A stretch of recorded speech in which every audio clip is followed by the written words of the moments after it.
Chosen one, stop what you are doing right now. I need your full attention for what I am about to say, because there is a window that has been marked in the spiritual realm. And it opens in a matter of hours, not days, not weeks, hours. If you are hearing this message right now on today, at this very second, that is not a mistake. That's a level of coordination that most people will never understand. There will be 3 days off. Today, and today. These dates did not just happen by chance. He wrote on them. He went around them. He sealed them before you were born, before your parents met, and before your grandparents breathed their first breath. I'm not telling you this to scare you either. Something has been trying to keep you asleep right before the most important 72 hours of your whole year. This is meant to wake you up. Have you seen it? While you have been praying, being faithful, and doing everything you know how to do, you still feel heavy, foggy, and like something is pulling you backward. This is not a coincidence. This is called interference. It also has a plan. It always comes just before God does something. I need to tell you the truth. You shouldn't take this message at face value. That's not noise to help you sleep on your way to work. What I'm going to show you in the next hour is a full map of what God has planned for these 3 days. Just what has been trying to stop you from getting it, and how to position yourself so that nothing slips through your fingers during this window. If you felt a chill or like something in your spirit just changed, being squished in the chest, sudden alertness that wasn't there, type the words that God told you to type in the comments. Right now, not later, right now.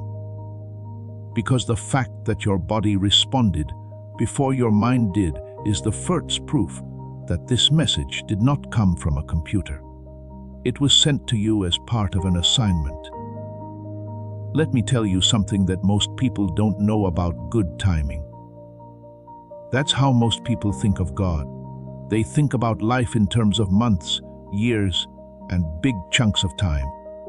On some level, that's true. A second level, though, isn't talked about very often. And the level determines whether you receive what God has been preparing for you, or whether it just flows through your hands like water through a cracked vessel. The window, not the season, is that second level, the window. Seasons can last for many months. A window can last hours or days. And being worthy almost never makes the difference between someone who accepts their blessing and someone who wonders why it never came. Faith doesn't come up very often. It's about being aware. Did you know the window was wide open? Were you put in place? Were you awake? Maybe something else was pulling you in a different direction that you couldn't even name. I've seen this pattern happen a lot of times, and each time it's always the same. God is putting together something amazing. He sets up the provision, the link, the breakthrough, and the healing. He sets the window, and then it's like clockwork. Something moves against the person the window was meant for right before it opens. Something subtle, like a heavy feeling in the body and a cloudy mind, along with a sudden desire to pull away, be alone, and tell yourself that nothing is wrong, that you are just tired, that tomorrow will be better, and that there is no need to hurry. The design is in that subtlety. Because you would fight the interference if it were clear. You'd say prayers against it. You'd stand up and say it's broken. On the other hand, you don't fight it when it's your own tiredness, doubt, or realistic view of the situation. You agree with it. This agreement is what makes the window close while you're still standing in front of it.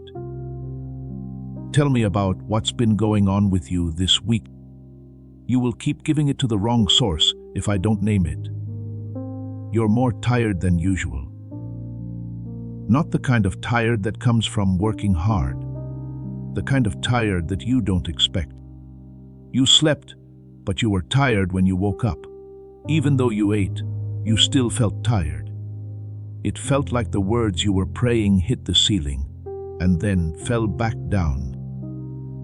You tried to pay attention to something important that would affect your future. And in minutes, your thoughts went to something unimportant. Here's what you need to know about today, and today. These 3 days are not like other days. A Kairos window is what the Bible and ancient wisdom call them. Kris and Chronos are not the same thing. Chronos is the time machine. Life feels long and repetitive because of the beat of the clock, the turning of pages in a calendar, and the slow accumulation of days. Kris is the time of God. At this very moment, heaven cuts through Chronos' veil and makes a hole that wasn't there yesterday and won't be there next week. The Kairos rupture is what we call this. The Kairos rupture is the point in time when the normal timeline breaks open. At that point, something that has been set aside, finished, sealed, and waiting comes into your physical reality. Not slowly, not over months, but all at once for 3 days or 72 hours. That is how big the hole is, and all the plans God has been making behind the scenes. You've been praying for months or even years for the breakthrough, healing, provision, and connection. All of these things are set to come through this opening. But now comes the part that most messages like this don't include. The hard part is not the beginning. God took care of the beginning. The tough part is the person who is standing in front of it. Because a Kairos window doesn't make you use it. It doesn't put its arms around you and force you through. It opens and waits. The window shuts if the person it was meant for is fuzzy, distracted, asleep, agreeing with the interference, or working at only half their capacity. Not because God took it back, but because the receiver wasn't online. Take a moment to think about that. The provision was made. The breakthrough was set in stone. The healing was given.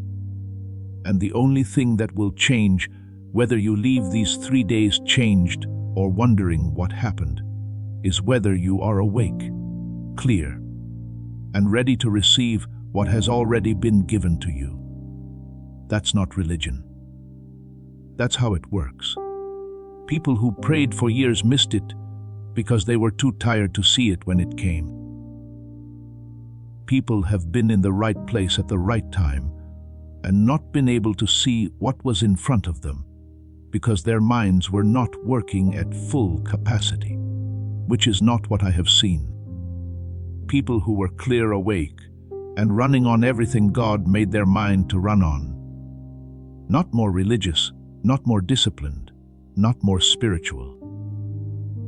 When they walked through the window, it was like the door was made just for their frame. There is a reason you are hearing this right now. Not by chance, and not because someone told them to. Because of something spiritual that made sure you got this message before the window opens tomorrow. It's not even a question of whether God will move. He's going to move. When He throws something, the question is whether you will be awake, clear, and in the right place to catch it. That question may have just hit you deep in the chest, and you may feel a stirring that isn't anxiety, but recognition. Type the words. The reason I'm awake in the comments is that stating something is the first step in positioning it. When you say it, something changes in a structural way, not a literal way. Your words have power in the spiritual world, and the frequency of declaration lets heaven know you're ready. Please know that every seed you plant in this mission grows into a torch that shines in someone else's darkness. Whether by buying a coffee, making a donation, or becoming a member of our community, does not go to a channel. Your actions are supporting a divine mission to save lost souls. But more than your support, we want your presence. When you head to our community through the link in the description or the pinned comment, you aren't just visiting a site. You are entering a community of like-minded believers. This is a sanctuary where you can post your prayer requests, lift up the burdens of others, and engage in daily discussions with a family that speaks the language of faith. Whether you are joining one of our membership tiers for deeper study, sowing a seed of faith, or simply joining our daily morning prayers, you are helping us build a global altar of worship. Heaven moves through willing voices, but it grows through a community that stands together. Each gift you give acts as living water for those in our community seeking healing and hope. Give, and it will be given to you, is the promise that sustains our shared mission. I invite you now to step out of the shadows and into this circle of prayer. Come with purpose, join the conversation, and plant your seed in fertile ground. Let's open the heavens together. Release your seed today, join our community, and see what God brings back into your life. Let me go into more detail now, because just knowing that a window is opening is the beginning. For the second level, which most people don't hear about, you need to figure out what has been holding you back from being ready for it. As I said before, interference shows up before every big window. That's true. But the interference doesn't just happen in any way. It is unique to the kind of breakthrough that is about to happen. They need a certain kind of clarity, not the emotional or spiritual clarity that most people think of. These 3 days are meant to bring about a certain kind of breakthrough. Clear thinking in the brain, the kind of clarity that comes from having a mind that is working at 100% of its potential. This is where most spiritual messages end, and this is where most people stay stuck. People have told you that your problem is spiritual and that the fog will clear if you pray more, believe more, fast longer, and meditate more. On some level, spiritual practice, faith, and following through on your promises are important. There is one thing, though, that almost no spiritual teacher, pastor, or guide has ever told you about. This is what it is. It's not just your spirit that makes you able to receive what God sends. It's also something your brain does. Not how smart you are, how much schooling you've had, or your IQ score. Think of your brain as a receiver. The way that your left and right hemispheres talk to each other. How well they work together, firing at the same time, creating what scientists call whole brain activation. This was how you were when you were a child. Both hemispheres were awake, linked, and in sync with each other. You might learn something. Everything was there for you to feel. You had a good gut feeling. Your ideas were endless. It was easy for you to connect with something bigger than yourself. Researchers say that 98% of children work at a level called creative genius. Not because kids are smarter than adults, but because their brains are more complete. There is talk between the two halves. The receiver is linked to the internet. After that, something took place, not just to you, but to almost everyone. That synchronization slowly broke down because of modern life, education, stress, and too much information. The two halves started to separate. Not dramatically, but slowly 1% at a time, year after year, until by adulthood, less than 1% of people still have the same level of whole brain activation they had as kids. This is not an idea. As a spiritual metaphor, this is not true. This is what Dr. Roger Sperry found. He won the Nobel Prize in 1981 for his work on the split brain. In the lab, he showed that the two sides of the brain are meant to work together, and that when they do, it makes it possible for kids to think, create, and intuitively act in ways that most adults have forgotten are possible. And this has a direct link to what is happening to you right now, just before this 3-day window. As you were told, the fog you've been feeling is not a spiritual attack. It means that the receiver isn't working at its full potential. The weight is not evil oppression. Something that isn't giving the brain what it was made to do. That you can't concentrate, that you drift off, that you scroll, and that you feel like you're going through your days behind a cloud of haze.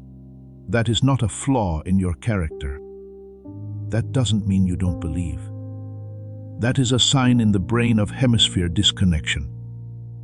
You have been angry at yourself. You've been telling yourself you're not busy. You don't follow the rules. You don't have enough spirit. You don't try tough enough. All of that is not true. What has been true is that the tool God gave you to receive, the tool that determines how deeply and clearly you can understand what He is sending, has not been working at its full potential. There is no amount of fasting, prayer, or faith that can make up for a receiver that is not fully turned on. That's not something I want to hear, that's true. If you want to hear it before the window opens, I'd rather you do so now than when the most important spiritual window of the year opens and you can only pick up 30% of what is being sent. Take a look at it this way. Let's say someone gives you the most important letter you'll ever write. There are steps for everything you've been waiting for in it. The job, getting better, the relationship, knowing what your calling is, everything. You are reading it through cloudy glass, though. Some words can be read. You get the idea. But the exact details, like the exact instructions and the exact time, are hard to make out. You think you got it, but you missed about 80% of what was written. Then you question why the big idea didn't work out the way you thought it would. Not because God is holding back, or because you are not good enough. The receiver is foggy, and fog doesn't tell the difference. It doesn't care how steady you are. It doesn't matter how long you've prayed. It blurs everything the same. It's not going to get better with more work. Repair is what it is. Getting the instrument back to how it was meant to work. Getting the two parts of your mind to work together again, which was your birthright as a child, but was slowly taken away by a world that wasn't meant to protect it. Now I want to talk about the first of several things God has given you to do over the next 3 days. This is because the window is not a general one. It's not a blessing that hits everyone the same way.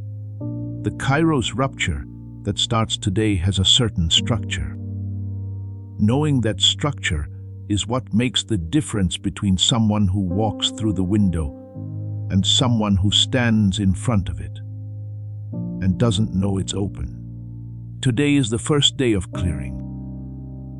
Today is the day that you can let go of everything that has been weighing you down, pressing down on your shoulders, and weighing you down because you didn't know you could.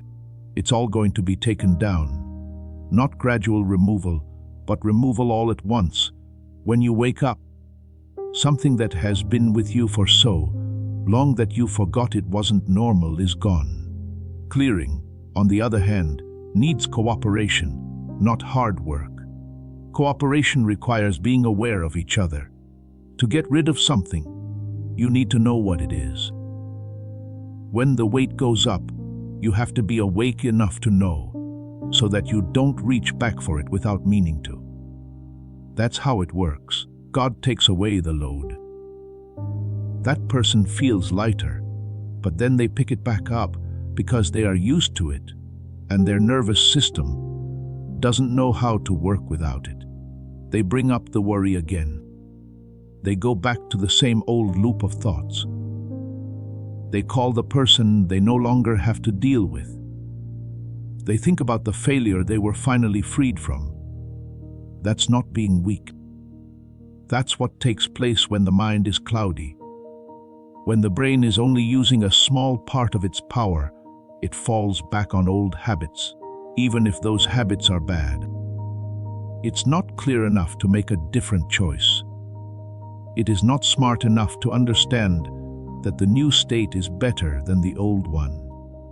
It has an autopilot that always goes back to what it knows, even if that thing that it knows is in pain. Today is the second day, which is the day of seeing. There is a space in your spirit that wasn't there before after the clearing, and the old weights have been lifted, and God is going to pour into that hole, not a small flow, a huge one. Today, everything that has been held back will be released. It has been waiting for you to be able to hold it. Today, people who are clear, awake, and at full capacity will feel something that no one else will even notice.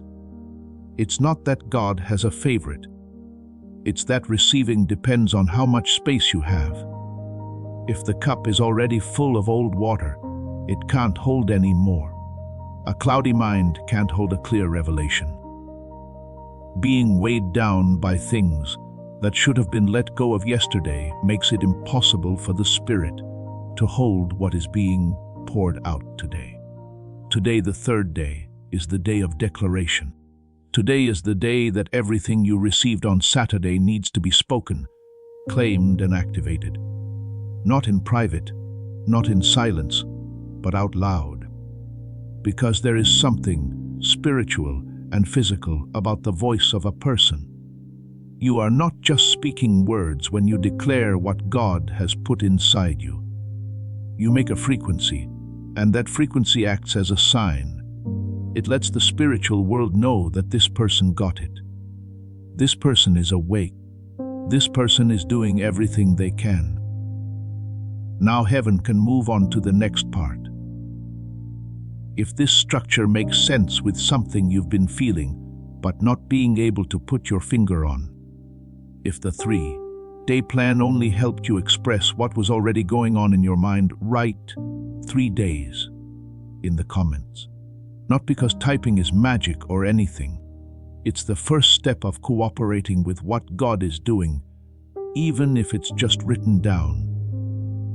The window stays open because people work together. Before we go any further, I need to talk about something that may be on your mind right now. There are some of you who are thinking, this sounds amazing. I know who you are because I have seen this pattern thousands of times. But I've heard things like this before. A lot of people have told me about windows, seasons, and divine timing. And I put myself in place. I said a prayer. I didn't eat or drink. I had faith, but nothing happened. After the window went away, my life looked the same as it did before. If that's you, please pay close attention to what I say. You were right. There was a window there. You really had faith. Your faith in me was real. What wasn't real was the thought that faith alone was enough to receive fully. Here is the truth that no one in your spiritual group ever told you. You went to the window with your spirit ready, but your receiver turned off. You had the faith of a giant and the brain power of someone who is trying to read a map through foggy windows. It's not your fault. You weren't told. No one linked the spiritual aspect of receiving with the neurological aspect of receiving. You were told to pray. They told you to trust them. They told you to make your case. You did all of those things. But no one told you that your brain, the part of your body that turns spiritual signals into conscious awareness, wasn't working at even a small part of its full potential. You didn't miss the window because you didn't believe in yourself. You missed it because your brain wasn't clear enough to understand what was being said. And just that one difference makes all the difference. since if it were about faith, you would have to make more of it somehow. It's not about clarity or the receiver's condition, though. In that case, there is a clear, measurable, and attainable solution that does exist. That answer will be brought up again later in this message. Here and now, though, I need you to understand this because it's the basis for everything else we'll be building together in the next hour. There is a window there. The task you're given is real. The 3 days are marked, and your faith is not the only thing that can change them or make this time different from everyone else's. It's how clear your receiver is. Hold on to that. We are about to go a lot further. It's not enough to just know that interference exists. I want to show you something specific about what has been stopping you. You need to know how it's put together. Instead of fighting something you can't see, you need to see the blueprint of how it works so that you can take it apart on purpose. Something I call the threshold guardian does this. It's not a devil. It's not a person. It looks like a pattern. In addition, it turns on every time you're on the verge of a big spiritual change. When you are sitting still, the threshold guardian doesn't attack. Like any other week, it doesn't bother you when you're just going about your business. It sits there. It keeps an eye. And it starts working as soon as it senses that you are getting close to something real, something that could change your life. This is how it works. Pay close attention, because you will never be able to forget how this works. There are 3 steps to how the threshold guardian works. A distraction is the first stage. Not a big distraction, but a quiet one. A sudden need to do something about something that has been ignored for weeks. An argument that erupts out of nowhere with someone you love. A problem with money that needs to be fixed right away. You feel bad for days after having a health scare that turns out to be nothing. It seems like these things are just happening by chance. They make me think of life. But their timing is very precise. They always show up at the exact time that you need to be focusing on God and not putting out fires.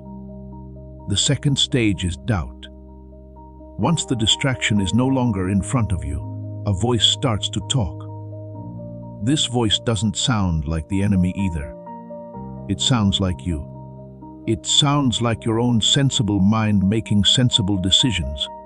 It says things like, perhaps you're taking this too seriously. This 3-day thing could be just another message. It's possible that nothing important is happening. You might want to hold off on getting your hopes up again and wait and see. Does that sound like a good idea? That is the plan. There is no sign of evil coming from the threshold guardian. That's the voice of someone who is careful, who wants to protect themselves, who has been let down before and doesn't want to be let down again. You don't fight it because it sounds like good sense. You agree with it. You step back. You set lower goals for yourself. You tell yourself that you are being smart, mature, and realistic. The window is open the whole time. God is pouring, but you have your back turned 3 feet away because you heard your own voice telling you. There was nothing to see. The third stage is being worn out. The threshold guardian goes for the body if distraction and doubt don't work. You feel tired all of a sudden. Your limbs feel heavy. You want to sleep even though you haven't done anything. And your brain fog is so bad that you can't hold a thought for more than 30 seconds. In this stage, most people think there is a health problem.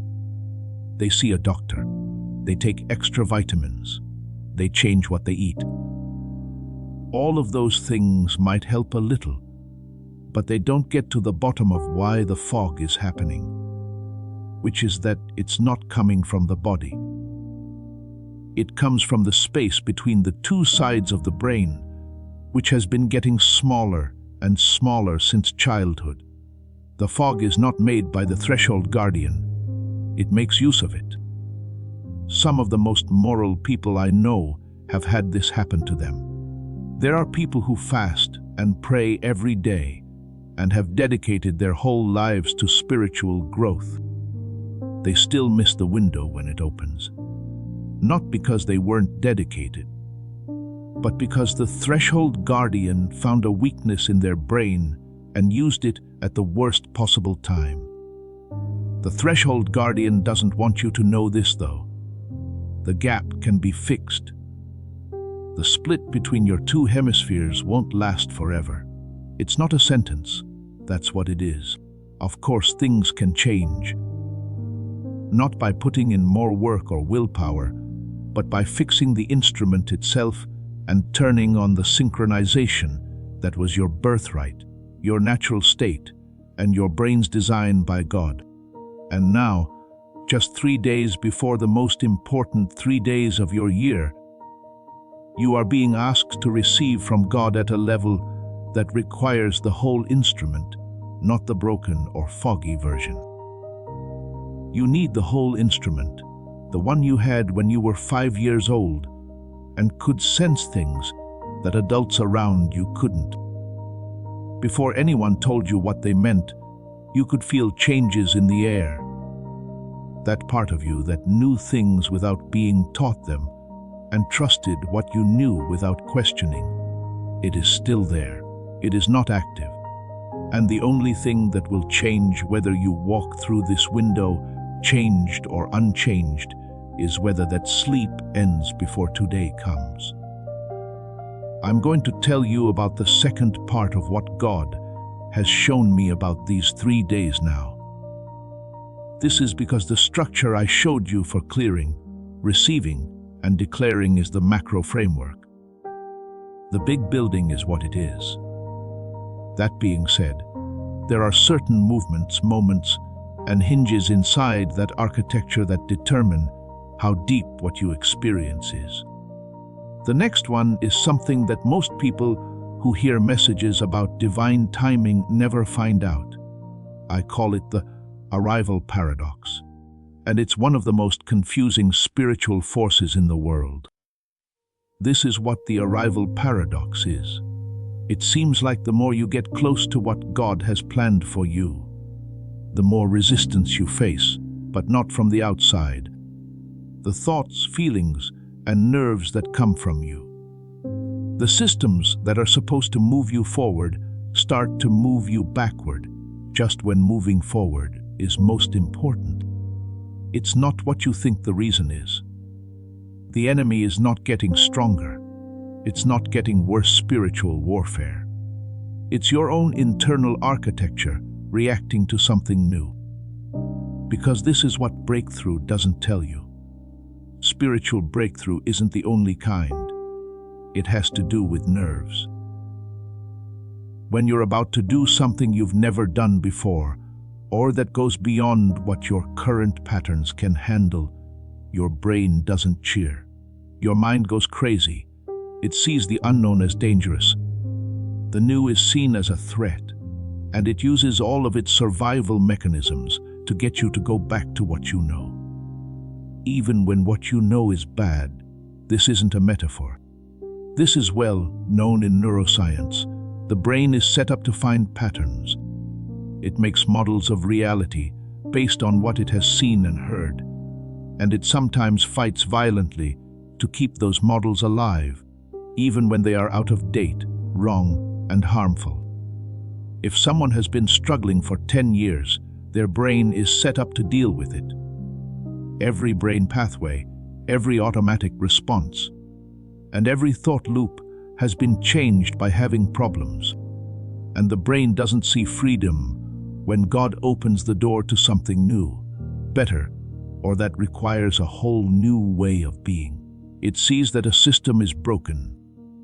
When it sees that everything it knows how to do is falling apart, it puts on the emergency brake. That's what the arrival paradox is. The internal resistance is tougher when the breakthrough seems more real. When you get close to the window, the pull back gets stronger. But the worst part is that the resistance feels like smarts. It feels like being careful. It feels like the grown-up part of you is keeping you from being let down. But it's not smart.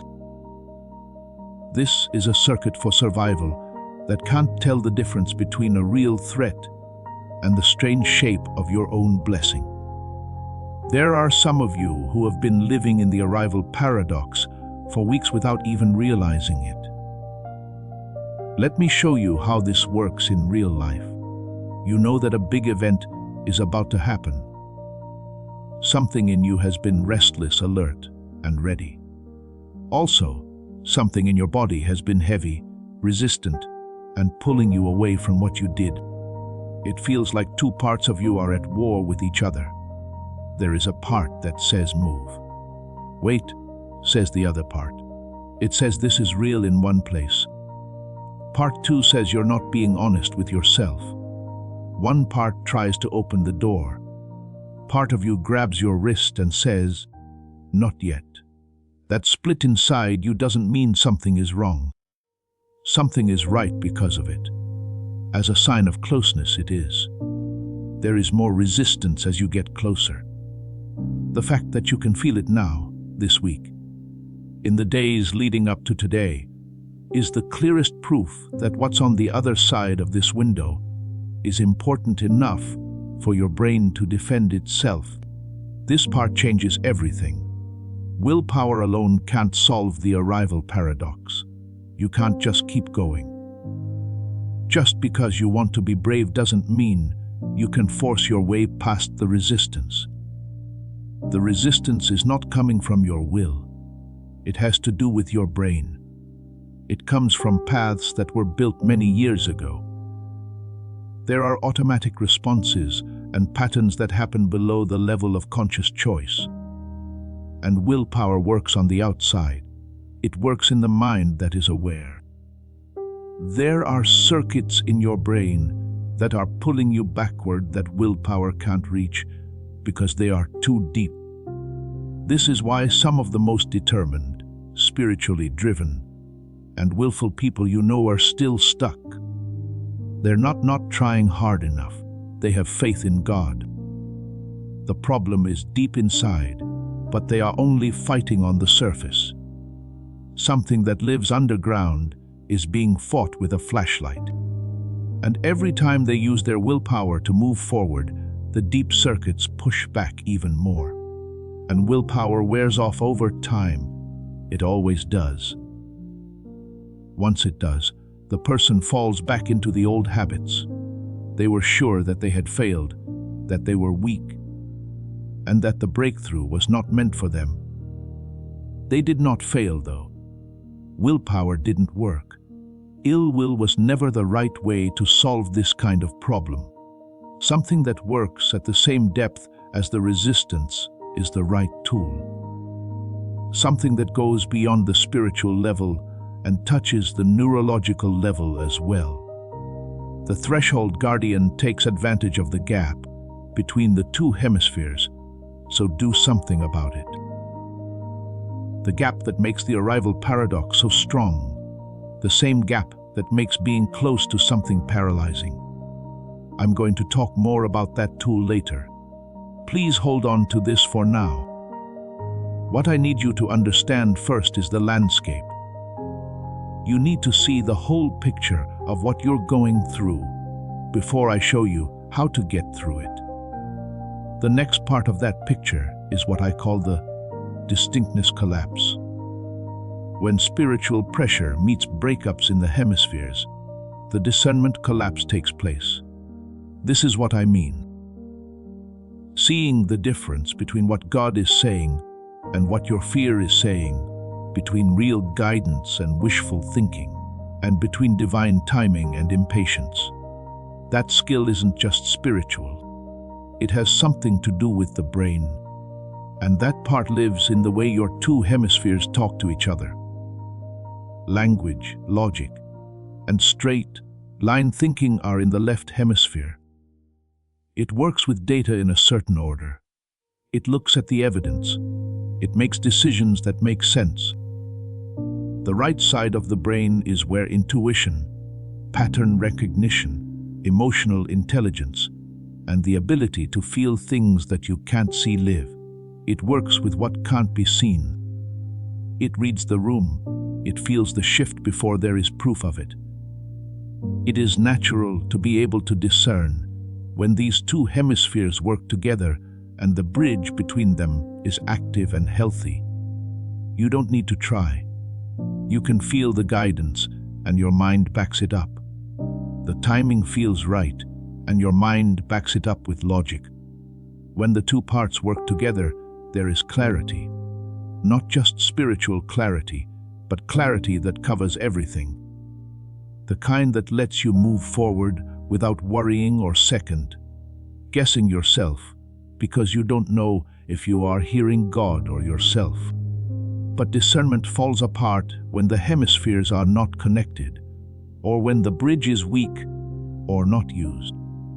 Something is felt in the right hemisphere, and the intuitive side responds by making more feelings, more urgency, more signs, and more confirmations. What the logical side does in response to this extra volume is become more skeptical. You are now at war with yourself. There is a fight between two parts of the same brain because the bridge that should connect them is not working. Have you ever had this feeling or gut feeling that you couldn't trust because your mind kept coming up with reasons not to? You feel like God is talking to you, but you can't help but wonder, is this really God? Or am I just being desperate?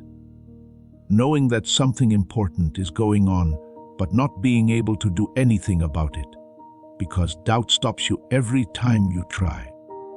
That doesn't mean you don't believe. That is a collapse of discernment. This is what happens when the hemisphere bridge is broken. The two systems that are supposed to work together now fight each other. And I want you to understand something very important about how this works. The collapse of discernment is more than just annoying. It's not safe, specifically when it comes to a Kairos window. Because getting around in a Kairos window takes skill. It's not a blank check. It's not a blessing for everyone. It is a certain opening with a certain amount of stuff inside. And someone has made it through successfully if they can figure out what is being offered, how to receive it, and what to do with it afterward. If you take discernment out of the equation, the window stops changing things and starts confusing people. You walk through it without knowing what you got. You can't explain what changed when you get out of it, and when you look back 6 months later, you can't tell the difference between that week and any other week. It's not because God didn't move. It's because the collapse made it hard for you to see the movement clearly enough to incorporate it. The signal was sent out. For the receiver to decode it, it was too jumbled. Please think about what I just said for a moment before we go any further. What I just said is the hidden structure of every blessing you have missed in your life. Each window that could open and close. Every prayer that was heard but didn't go through. Every big step forward that was almost made, but not quite. The threshold guardian took advantage of the space. The resistance got stronger because of the arrival paradox. And you couldn't tell the difference between real guidance and fear-based withdrawal because of the discernment collapse. There are 3 things going on below the surface of your awareness that work together. And not a single one of them is with God. They are problems with the nerves, putting on spiritual clothes. I don't believe in diagnosis without direction, so let me teach you something useful. If I show you the issue, I should also show you how to solve it. The first path I want to show you can be used right away, starting tonight, and going through today. It has 3 steps and is called the Clarity Protocol. Not a lot of steps. Not steps that need specific tools or training. Steps that let you manually use the bridge between your hemispheres. Just enough to make clear spots in the larger fog for a short time. It's like a flashlight in a dark room. It doesn't throw on all the lights, but it lets you see well enough to take the next step. Step 1 is engagement on both sides. To do this, you need to make your left and right brain work together. This is the simplest way to say it. Close your eyes. Your right hand goes on your left shoulder and your left hand on your right. Take a deep breath in. Take 5 deep breaths. In other words, you are making a crossal activation. The left hand talks to the right half of the brain. The left hemisphere can talk to the right hand. The signal is sent to both hemispheres at the same time. It's easy. It doesn't look like anything. But on a neurological level, it fills in the blanks for a short time. It makes a temporary link between the 2 halves. And in that way, clarity shows up. Somatic grounding is the second step. Close your eyes and focus on your body after the bilateral engagement. Start by putting your feet down. You can feel them on the ground. Feel the weight. Check out the temperature. Pay attention to your legs, hips, spine, and chest as you move up. Don't think about how you feel. Feel it. This step is important because you live mostly in your head when the hemispheres are separated. Your thoughts keep going back and forth, your cycles of worry. Your body doesn't spin, but your mind does. The body is always in the present, and when you focus on your body, you become rooted in a place where the fog can't follow. The fog is not in the body, but in the mind. The question is the third step. Once you're back on the ground and both hemispheres are connected for a moment, ask one question. The question shouldn't be, what is my purpose? What does God want from me? Will I ever be successful? But rather, what is the one thing I need to let go of before today? Or, what is the one thing I need to be aware of when the window opens? Ask it once, and then be still for 60 seconds. Don't try to find the answer. Allow the answer to come to you. The 2 halves of the brain are talking to each other during the brief clarity that comes from the bilateral engagement and the somatic grounding. They can use discernment again when they talk to each other. Not permanently, and not in a way that lasts all day, but for a short time, in a small window of clarity in the bigger fog. When that time comes, the answer to your question won't come to you as a thought or a logical conclusion. It will come to you as a knowing, a settled, clear, unmistakable knowing that doesn't need to argue with doubt. It comes from a place where doubt can't get to. Do this again tonight. Do it before going to sleep, and work on it right away when you wake up today, because God assigned the first day to clear, and you need to know what is being cleared. The Clarity Protocol is the easiest way to get to that knowing before the full restoration. Now I'm going to talk about something directly because some of you are listening, and a certain kind of resistance is starting to form, not the arrival paradox or the threshold guardian. Something else that sounds like this will do. Thoughts, I know what brain hemispheres are. I've heard of them before. Left brain and right brain are ideas I've heard. They sound like a mix of science and religion, and I'm not sure if I can believe them. To those who are being offended, I want you to know that I am not rejecting you or being rude. That kind of doubt is one of 4 types of resistance that show up in messages like this, and it has a name. It is the opposition of the smart person. These are the people who have read enough spiritual content to see patterns and enough scientific content to doubt claims, but they still feel like nothing fits. This is what I want to give you, not a response, but an invitation. The study I'm talking about is not on the edge. It's not a different choice. There was a Nobel Prize for it. There was nothing fishy about why Dr. Roger Sperry did not win the Nobel Prize. It was given to him for one of the most widely replicated and proven findings in the history of neuroscience.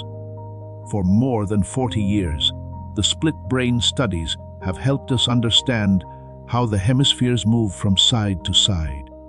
When I mix science and spirituality, I'm not watering them down in any way.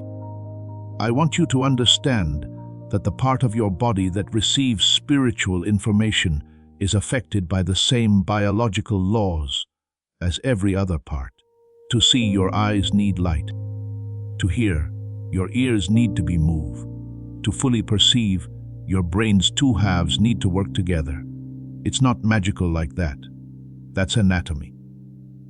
It's not a question of whether the science is true. Yes, it is. What you do with it is the question. And what I'm saying is that fixing the instrument doesn't mean faith is gone.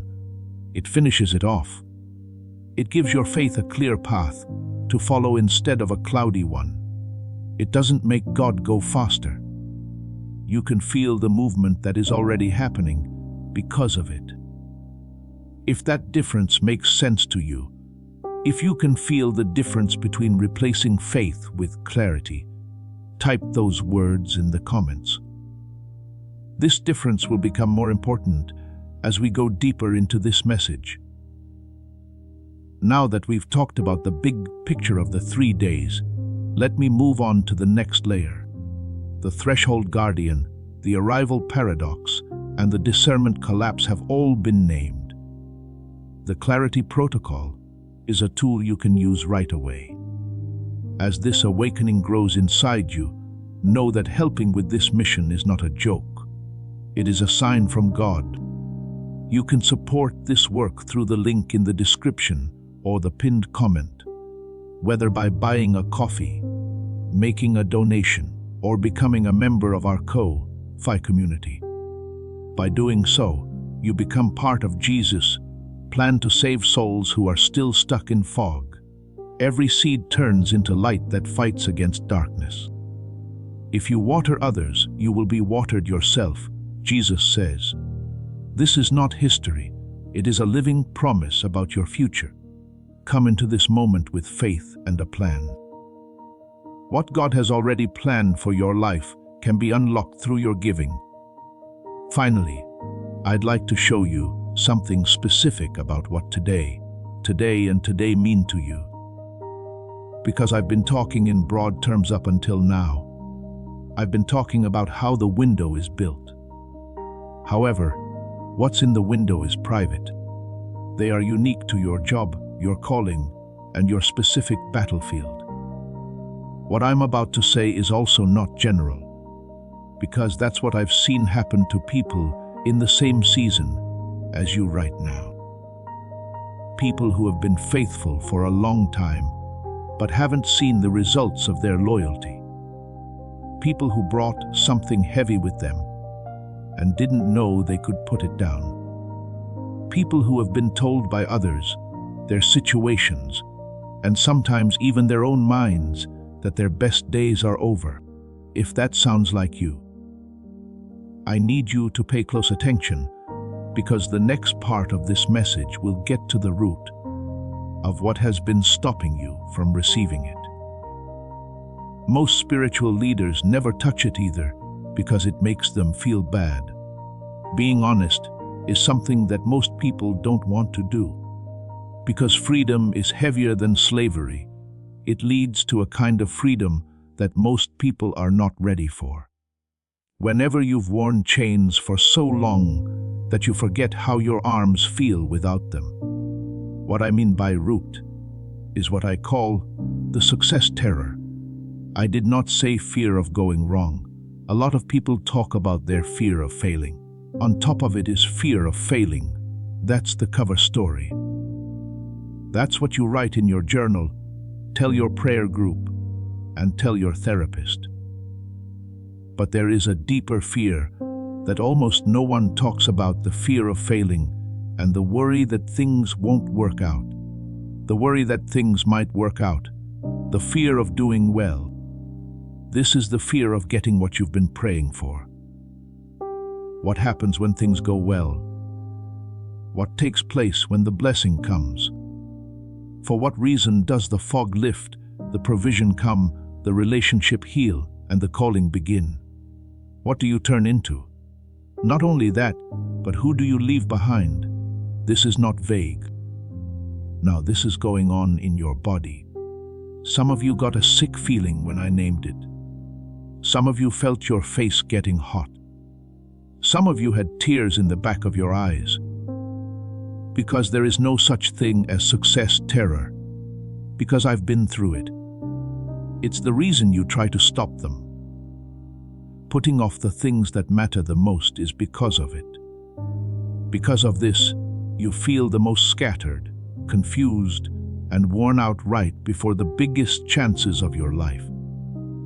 You've been telling yourself that the fog means attack, and maybe some of it is, but a big part of it is your nervous system putting on the emergency brakes because the end goal scares it more than the journey. At the neurological level, change is the same thing as danger, and the destination means change. This is how the success terror and the 3-day window are linked. Today is the day for moving on. And one of the most important things that needs to be cleared up is the agreement you made with your own smallness that you are not aware of. The deal that says being stuck is safer than being free. It's safer to be foggy than clear.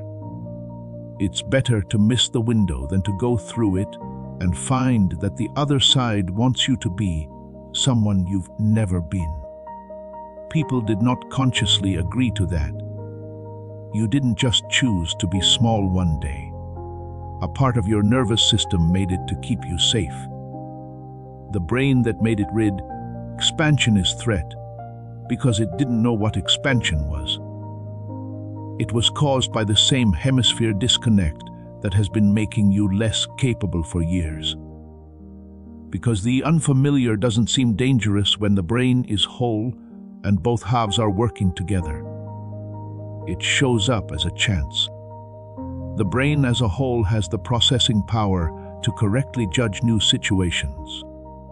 The fragmented brain, on the other hand, which only works at half of its potential, does not have that processing power. That's why it always returns the simplest answer: risk, run away, or stay. Just think about that for a second. Imagine that when you wake up today, the thing you've been praying for doesn't scare you like it has in years. I need to name a second mechanism now. It works with success terror, but it comes from a completely different place. This pattern is something you got from your family without them telling you about it. I call it the generational echo. Think about your mom. Think about your dad. Think about the adults who helped you understand how the world works when you were younger. After good things came, what did they do? Did they get it for free? Did they have a good time celebrating? Did they believe the blessing would last? Or did they get ready? They might have said things like, "Don't get too excited." After every good season, they might have warned that bad times were coming. Did they hold on to worry with one hand while receiving with the other? If you saw adults around you react to blessings with fear as a child, your nervous system learned that was the right way to react. Not because you believe it or can argue with it, but because it's a neurological template. Blessing comes, fear sets in, and retreat follows. That template is currently running in your body. It has been running for so long that you don't even know it was passed down to you. You believe it's part of who you are. You think that you are naturally wary, naturally worried about good things, and naturally wary of seasons that seem too good to be true. You're not like that, though. That's what they were. And what they did became what you did, because a child's brain soaks up what adults do around it, like a sponge soaks up water. It doesn't filter. It doesn't evaluate. It can't say, "That's their fear." Not mine. I have met many powerful blockers, but the generational echo is one of the most sneaky and difficult to get rid of. It pretends to be wisdom. It tells you that being careful with blessings is mature, sensible, and the right thing to do. But it's not smart. Someone else's pain, disappointment, or experience of having good things taken away led to this pattern. It's living in your body like it's its own. Here is the link between these 3 days that I want you to hear. There's more to today than just getting rid of your problems. It's about getting rid of their problems. You've been carrying them around without realizing they weren't yours. The weight of generations that makes you tense up every time God moves. While the window is open, there is an echo that says, "Do not trust this." And it takes more than prayer to break down patterns that have been passed down from generation to generation. I want to be honest and say that prayer deals with the spiritual side of things, but the echo lives in the mental side. When you were a child, your brain made connections that store it. And to change neural pathways, you need something that affects the brain itself, not just your spirit. Something that brings back the hemisphere synchronization that lets you tell the difference between your real response and the one you were taught. Because that difference is what discernment means, and as we've already talked about, discernment lives in the middle ground between the two hemispheres. There is a difference between your fear and their fear when the bridge is open. You can tell which burdens you chose to carry and which ones were put on you by patterns that existed before you were born. You can separate the real from the inherited. You can also let go once you're done sorting. Things are the same when the bridge is down, though. Your fear, their fear. Your doubt, their doubt. What you say, what they say. As you move around, it all blends into one heavy mass that you carry with you everywhere. You think it's all yours, being sure that it's all earned, thinking that it will all last forever. It's not going to last. It's not all yours. And the sorting is supposed to start tomorrow, which is the first day of a 3-day window. And if what I just said hit you deeply, something you didn't even know was there until I named it, type, "The echo ends with me" in the comments. That statement is more than just words. It's a cutting. It's the moment you decide not to carry something that was never yours.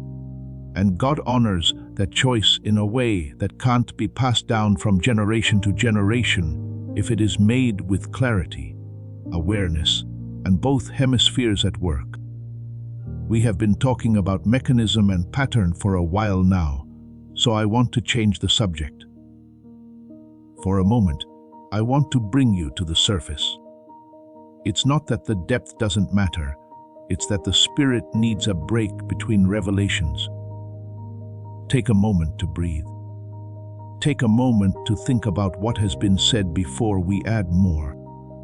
Let me tell you what has happened in the lives of people who are ready to go into a Chronos window. Not in general. In real life, I've seen people who had been stuck for years suddenly get up and move. Not over time. In the course of one conversation. I've seen career doors that were locked swing open. I've seen marriages that had got so bad that they were more like living together than being together find their way back to warmth, laughter, and the thing they had both given up on. As soon as someone walks through the window with clarity, their health problems start to get better in ways that doctors couldn't explain. That's not what I'm promising you will happen. I have no idea what God has planned for your window. But I'm going to show you the process. It is always more than what was expected. When the receiver goes fully online, the fog clears, both hemispheres are in sync, and the person walks up to the window awake, clear, and in the right place. This isn't because God gives more, but because the person can now get the full amount that was there all along. After this, I'd like to talk about something that has been sitting below this whole message like a river. This is what it is. The heavy feeling, the fog, and the resistance you're feeling right now are not just happening by chance. Not even all of them are personal. They represent a type. There is a pattern to them that can be found in holy books, wisdom literature, and the stories of everyone who has ever been on the verge of a divine assignment and almost didn't make it through. Joseph is the name of the person I want to talk about. Not the Joseph that most people think of first.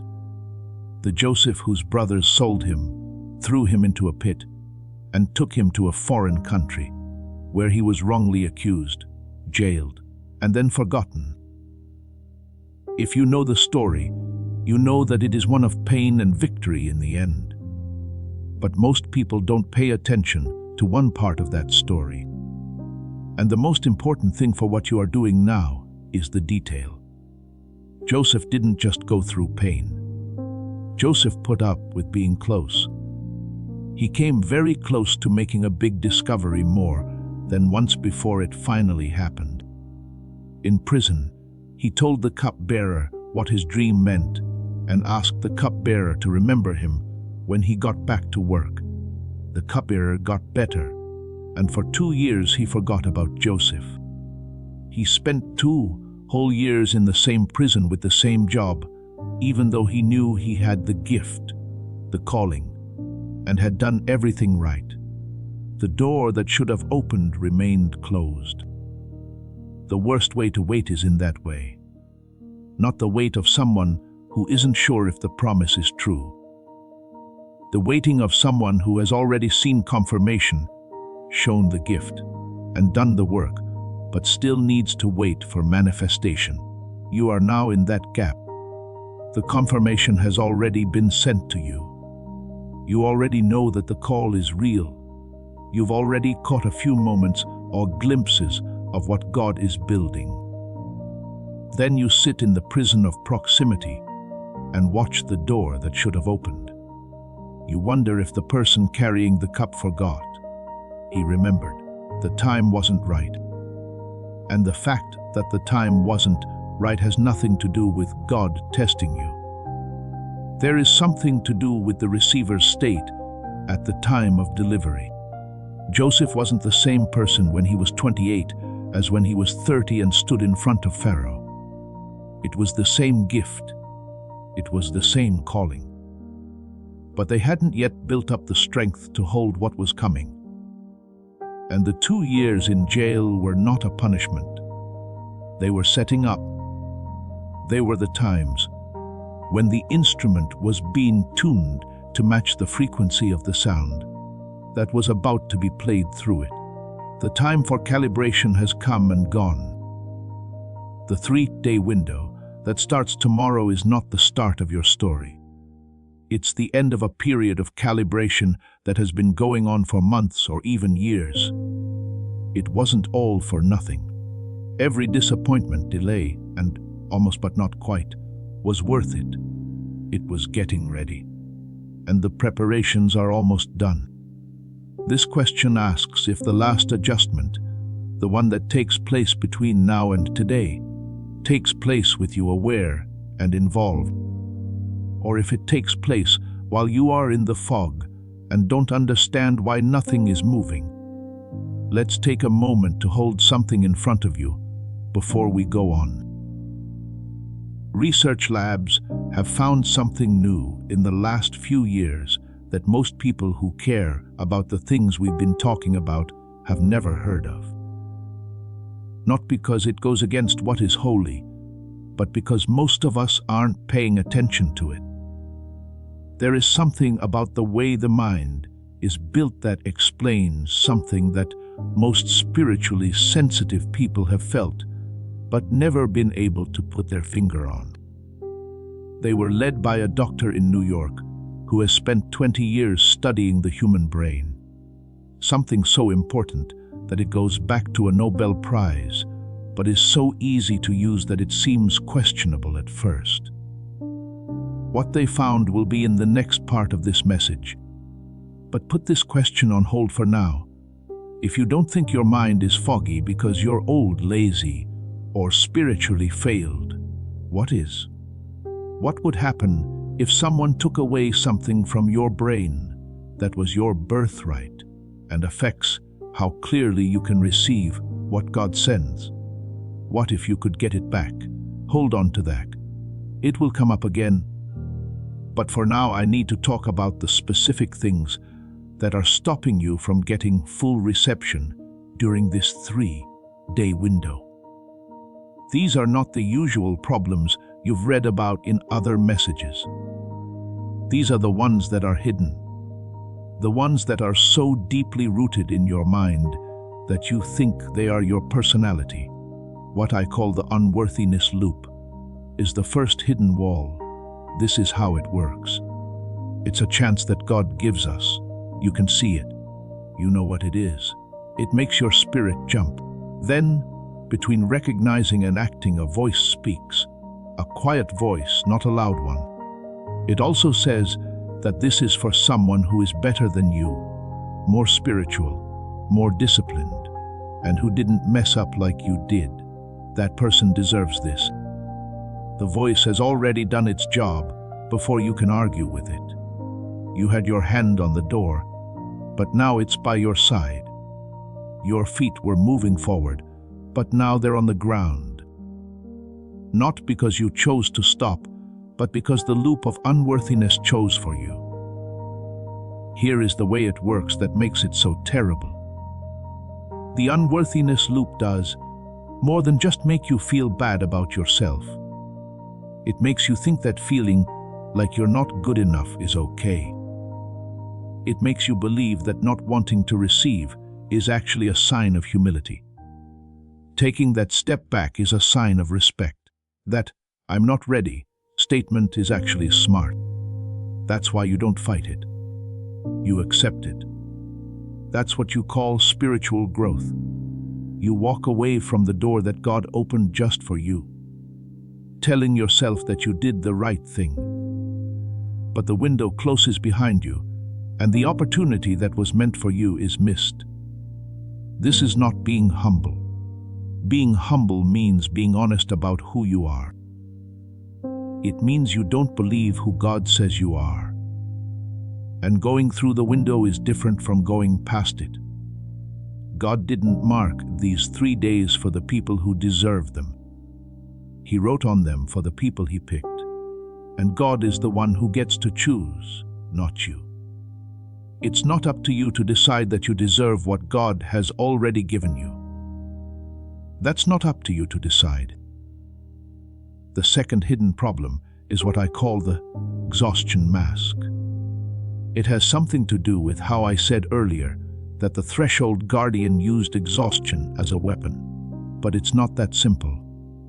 When real spiritual exhaustion, the kind that comes from years of fighting, believing, and enduring without seeing results, covers your eyes so well that you can't tell the difference between rest and giving up, you're wearing an exhaustion mask.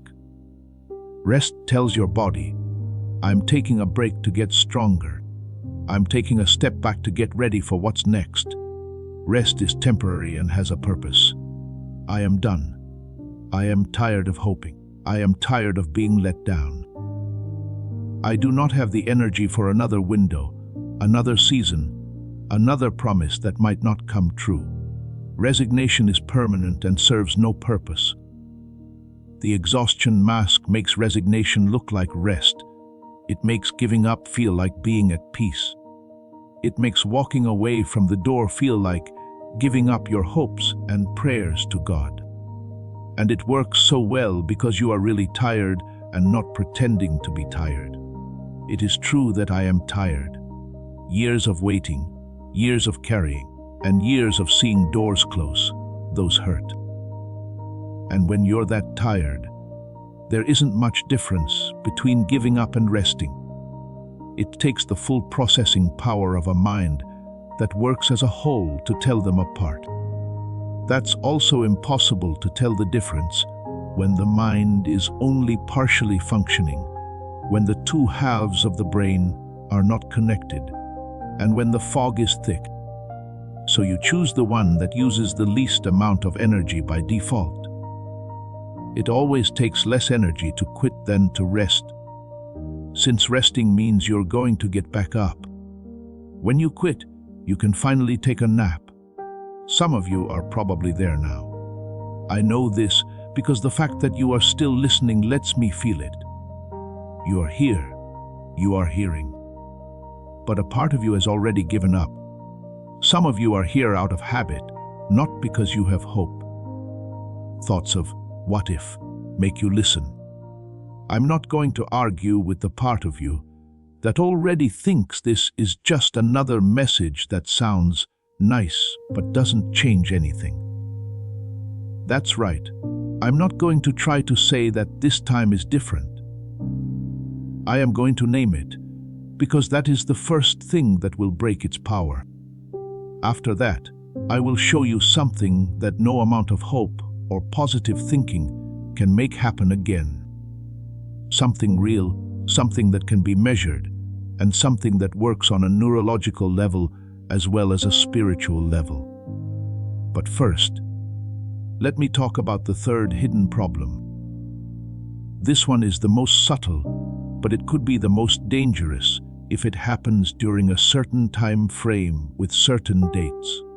This is what I call the delay identity. This is what happens when you've been waiting for so long that waiting becomes who you are, not what you are doing. You have taken the delay personally. You think of yourself as the one who waits, believes but doesn't receive, prays but doesn't see, and is always close but never quite there. And now for the scary part about the delay identity. It doesn't want the wait to end, because the identity falls apart when the delay ends. You have to change into someone else if you get what you've been waiting for. Like we talked about with the success terror, becoming a new person is seen as a threat by the fragmented brain. The delay identity is just the success terror dressed up in a fancier outfit. It doesn't say that I'm scared of being successful. It says I'm okay with the way things are going. It doesn't say that I'm scared of change. It says, I trust God's sense of time. These two statements can both be true. Putting your trust in God's timing is real. It's real to be at peace with the process. They are still faith, but not when they are used to justify staying in a holding pattern that God has already told you to leave. They turn into the most spiritually decorated way to fight back. How can you tell them apart? What can you do to tell if your patience is based on real faith or just a desire to stay in the waiting room until your name is called again? Good judgment. We also talked about how discernment needs the bridge between the two hemispheres to be working. The evidence is judged by the left hemisphere. The season is felt in the right hemisphere. They tell you whether you should wait or move. Aside from that, you're just guessing, which is not good enough for a 3-day Kairos window. People have sat in the delay identity while God poured out His love. People have said, not yet. I trust the timing. As they watched the provision flow past them, the door stand open and the window fill with light. Then they went back to their prayer closet and prayed for the thing that had already come and gone. If you ask them, they will honestly say that they are waiting for God. God was actually waiting for them, but they weren't awake enough to know that. That's not going to be you. You are hearing this message before the window opens, so it can't be this time or during this window. You are getting the diagnosis before the symptom gets worse. The map is being given to you before you enter the area. That's not a mistake. That's God being very clear about what He wants you to see, and make sure you don't miss it. Now I want to talk about the identity archetypes that God has been building in you during this season. Since the 3-day window isn't just for getting food, it's about getting your identity. The whole person you were meant to be. Not the slowed down version, the cloudy version, or the version that's been running at 30% capacity and calling it normal, the full version. When someone is getting close to a kairos rupture, they start to show certain patterns of their identity. And I want to name the ones that stand out to me most in the people who are hearing this. The first is the seer. The seer is someone who has always known what would happen before it did. In the first week, you knew the job wasn't right for you, but it took 2 years for the proof to match what you already knew. The seer doesn't get information from making sense of things. The seer gets information through the intuitive channel in the right hemisphere, which is directly connected to a part of reality that logic can't reach. But here's the catch. The seer whose hemispheres are split up doesn't believe what they see. They can see it. They can feel it. They understand. After that, they doubt it. They look at it too much. They work it through the left hemisphere to get confirmation, which the left hemisphere can't give them because it wasn't made to confirm intuitive knowledge. It was created to go with it and work with it. When the bridge is down, complementing turns into competing, and the seer stops being able to see. The second one stops the cycle. This person was born into a pattern that has been going on for many years. Being poor that gets passed down from parent to child. Every branch of the family tree has the same kinds of relationships. Health crises that happen to the same people at the same age and in the same way. The person who breaks the cycle is deeply convinced that it will end with them, not because they are special, but because of where they are in the world.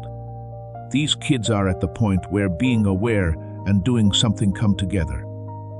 This is clear to them. It's theirs, and they have the fire to break it.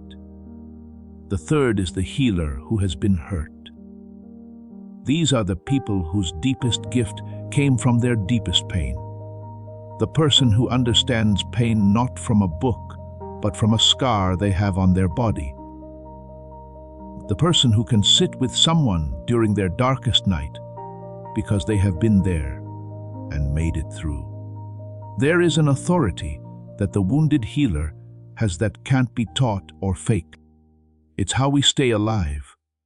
It comes from changing, and it leaves you open to certain risks. The urge to keep going back to the wound. A healer who has been hurt and isn't fully better doesn't stop being a healer. They just keep getting tired. They give because they are empty. They pour from a cup that isn't full. They help other people find the light, even though they are still in their own shadow, because they haven't fully healed themselves yet. They didn't get far enough to rest, but far enough to help.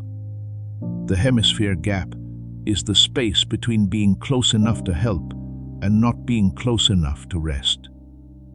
It's the difference between a mind that can fully process its own trauma and one that can only partially process it, leaving behind echoes and wounds that are closed but still hurt when touched. The 3-day window holds the same promise whether you are the seer, the cycle breaker, the wounded healer, or something else. There is only full activation, not partial or incremental. That version of yourself that you catch glimpses of when you have clear thoughts, when you pray deeply, and when you dream clearly. That version isn't made up, it's like a plan. It's the original plan.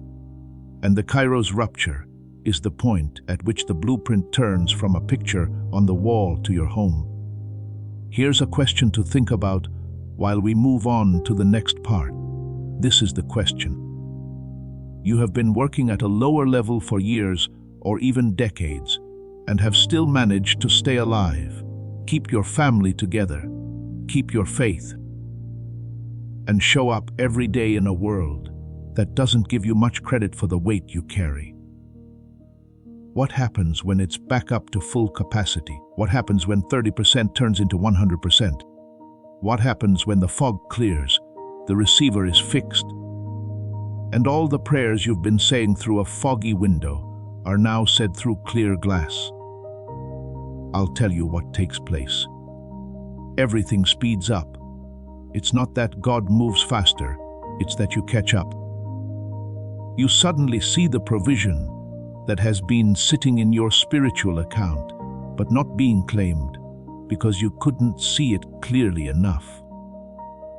The connections that have been following you around, waiting for you to be awake enough to notice them, all of a sudden show up. The ideas that have been trying to get into your head but have been blocked by the fog suddenly come through like light coming through a clear sky. That's what these 3 days bring. It's not a new blessing. The full receiving of blessings that have already been given, sealed, and put within reach.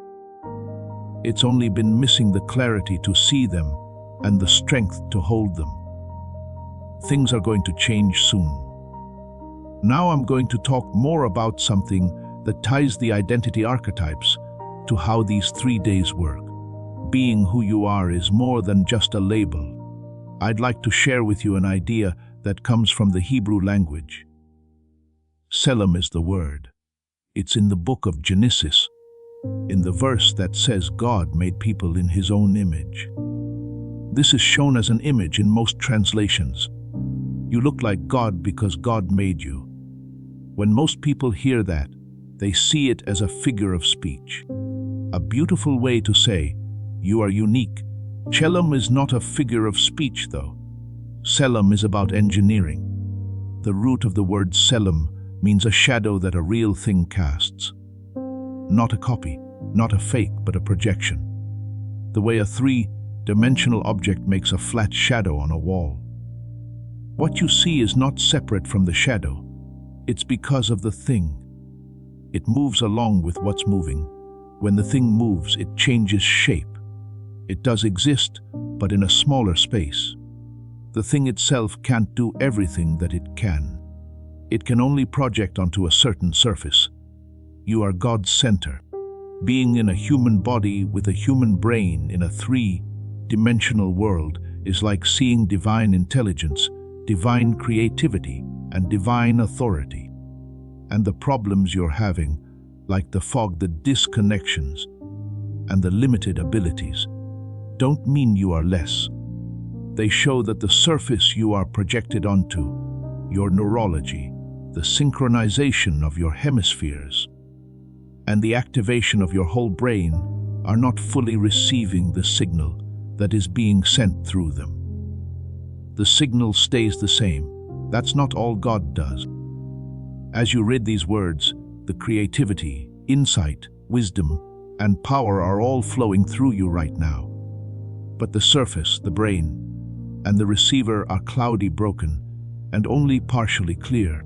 So, the shadow you cast on the world, the version of you that shows up in your relationships, your finances, your health, and your calling is smaller, less clear, and less bright. It's not because the source is dim, but because the surface is broken. When you fix the surface, the shadow gets clearer. When you put the receiver back together, the projection becomes clear. If you turn on your whole brain again, the Selim of God that you were meant to be stops looking like a faded, grainy copy and becomes a high-definition, crisp, clear, unmistakable image. When someone walks into a room, their presence changes the mood without saying a word. That kind of clarity that sees chance where other people see mess. With this kind of authority, you don't have to say anything, because it comes from a whole mind. That's what you were born with. That's what you did when you were a child. That's what 98% of kids carry before the world slowly wears it away. This is what these 3 days are meant to restore. Not partly, not gradually, but completely. Moses at the bush that was on fire. This man has been on the run for 40 years. After being raised as a princess, he took care of sheep in the wilderness for 40 years. 40 years of seeing his potential go to waste. After 40 years, he still doesn't know if the fire he felt back then was just the pride of being young. He then steps back to look at a bush that is on fire, but not yet consumed.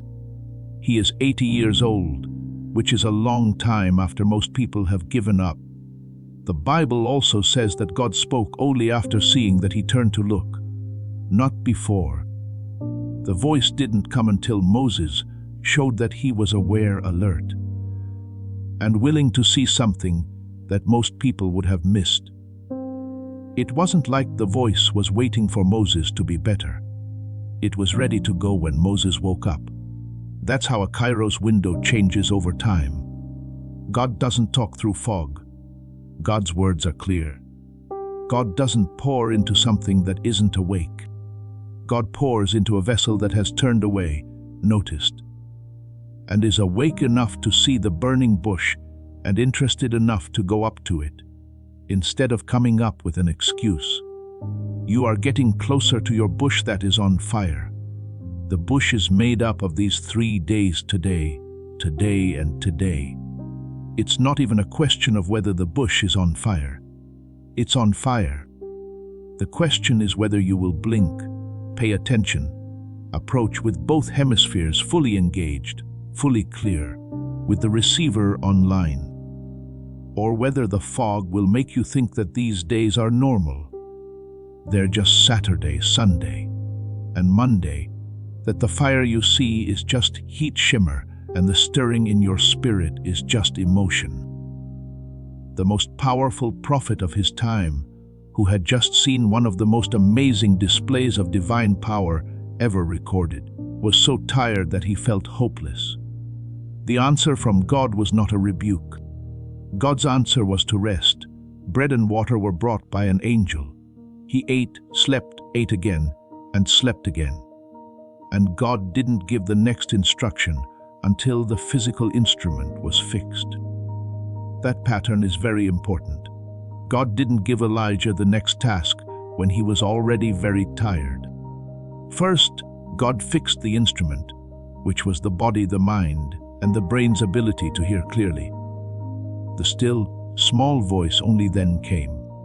The still, small voice that can only be heard by a mind that is whole, a brain that is quiet, and a nervous system that is no longer in survival mode. It is not the fire, the earthquake, or the wind. Today is the bread and water for you. Today is the hearing for you. Your today is what's going on. But the voice has to come after the bread. For you, the bread is the receiver being fixed, the fog being cleared, the hemisphere being turned back on, and synchronization making it possible to hear the still small voice instead of just the noise. Deborah is the perfect example of a seer because both of her hemispheres are working at full capacity and her logic and intuition are in sync. She not only knows what God is doing, she also says it out loud. She can tell more than just the time. The army is led by her. She doesn't just get the revelation, she does it with great accuracy. It's not just a personal breakthrough either. It is freedom for the country. Because one person was working with full clarity, a whole generation was set free. That's how heavy these 3 days are. Not just for you, but for everyone who is close to you, your kids, your neighbors, and everyone else whose freedom depends on how clear you are. Because having a clear mind doesn't just make the person who has it happy. A ripple is made. The atmosphere it makes is great. It sets the stage for everyone in your area to start waking up to their own assignment. You're not just getting this for yourself this weekend, chosen one. You are receiving for a generation, but that generation can't receive what you aren't clear enough to carry. It goes through you first before it gets to them. It starts with you getting clear.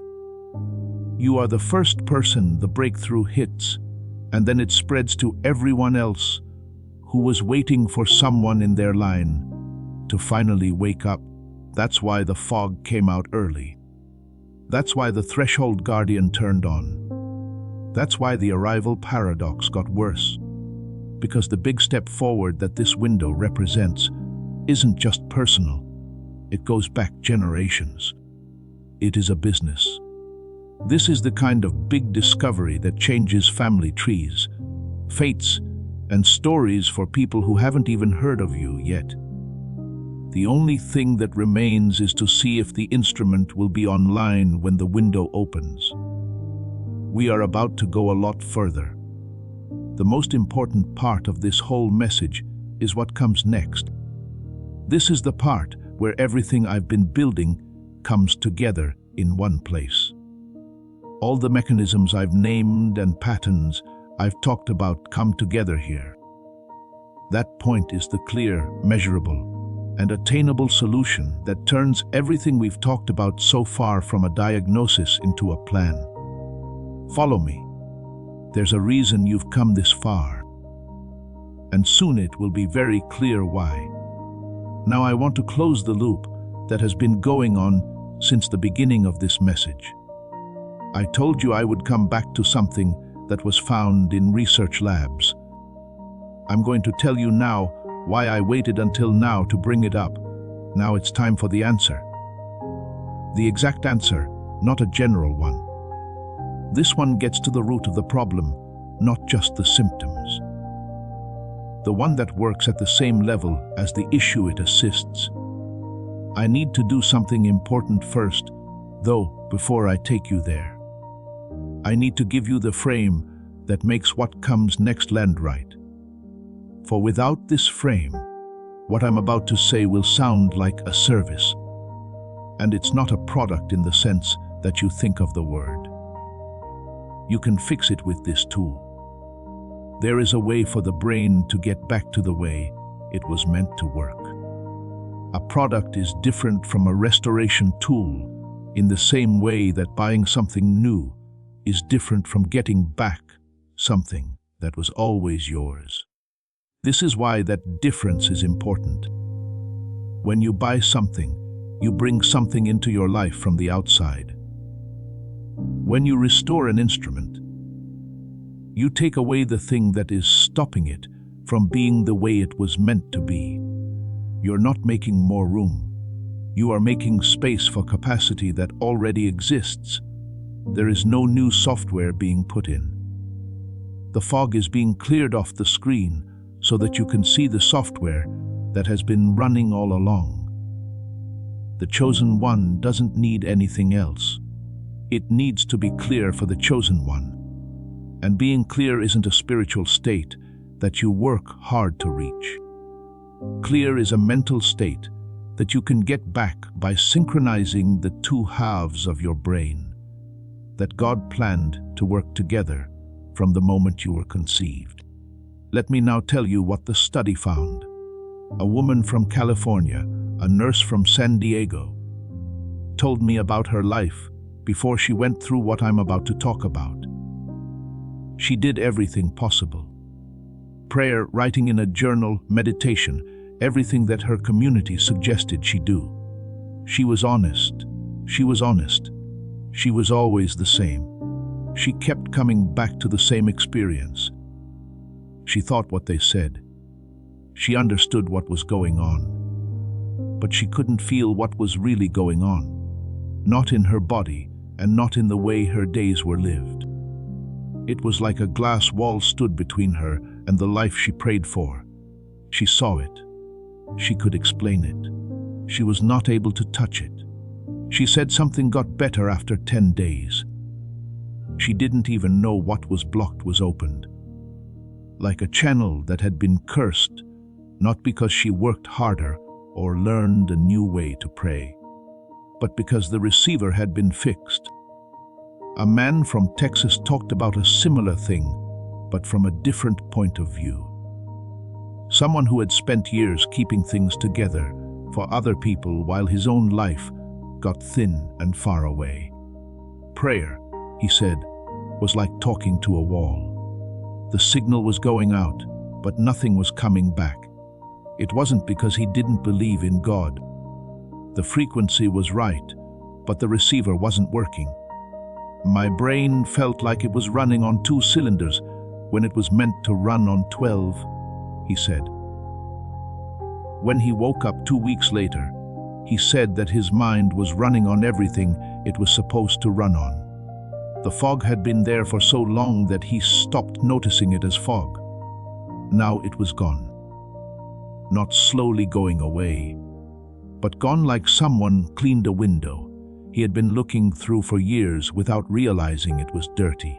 That's because of what the group I'm about to talk about worked on for years. Dr. Roger Sperry won the Nobel Prize in 1981 for his work on the split brain.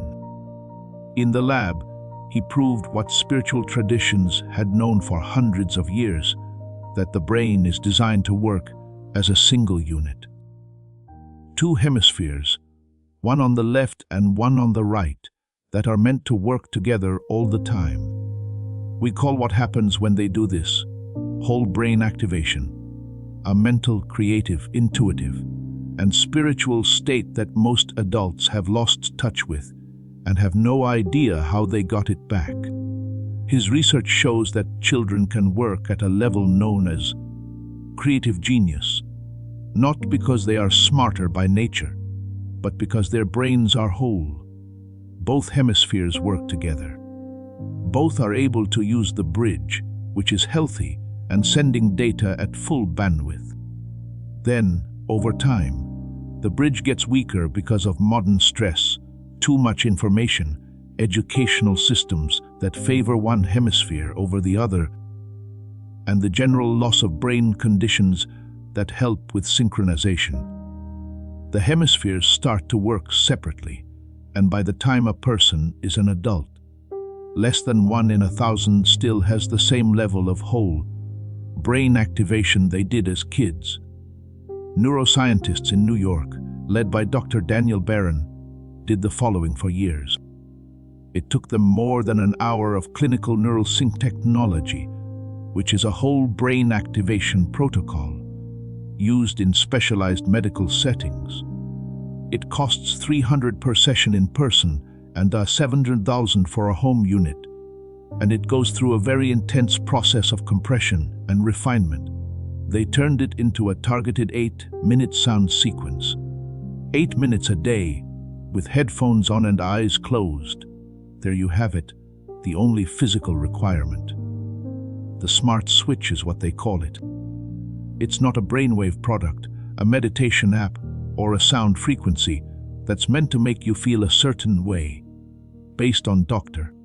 Roger Sperry's Nobel Prize-winning research, this is a specific sequence of sounds that were designed to connect the 2 hemispheres and bring back the normal state of brain activity that kids had when they were young. It doesn't make your brain smarter than it was before.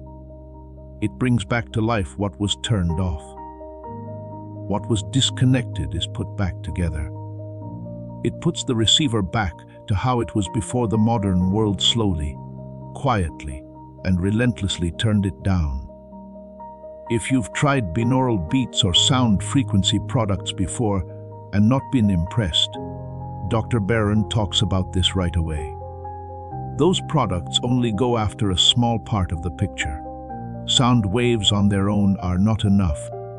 What he and his team made aims to synchronize the two halves of the brain at the level of the whole brain using a multi-layer protocol that was developed over many years of clinical testing.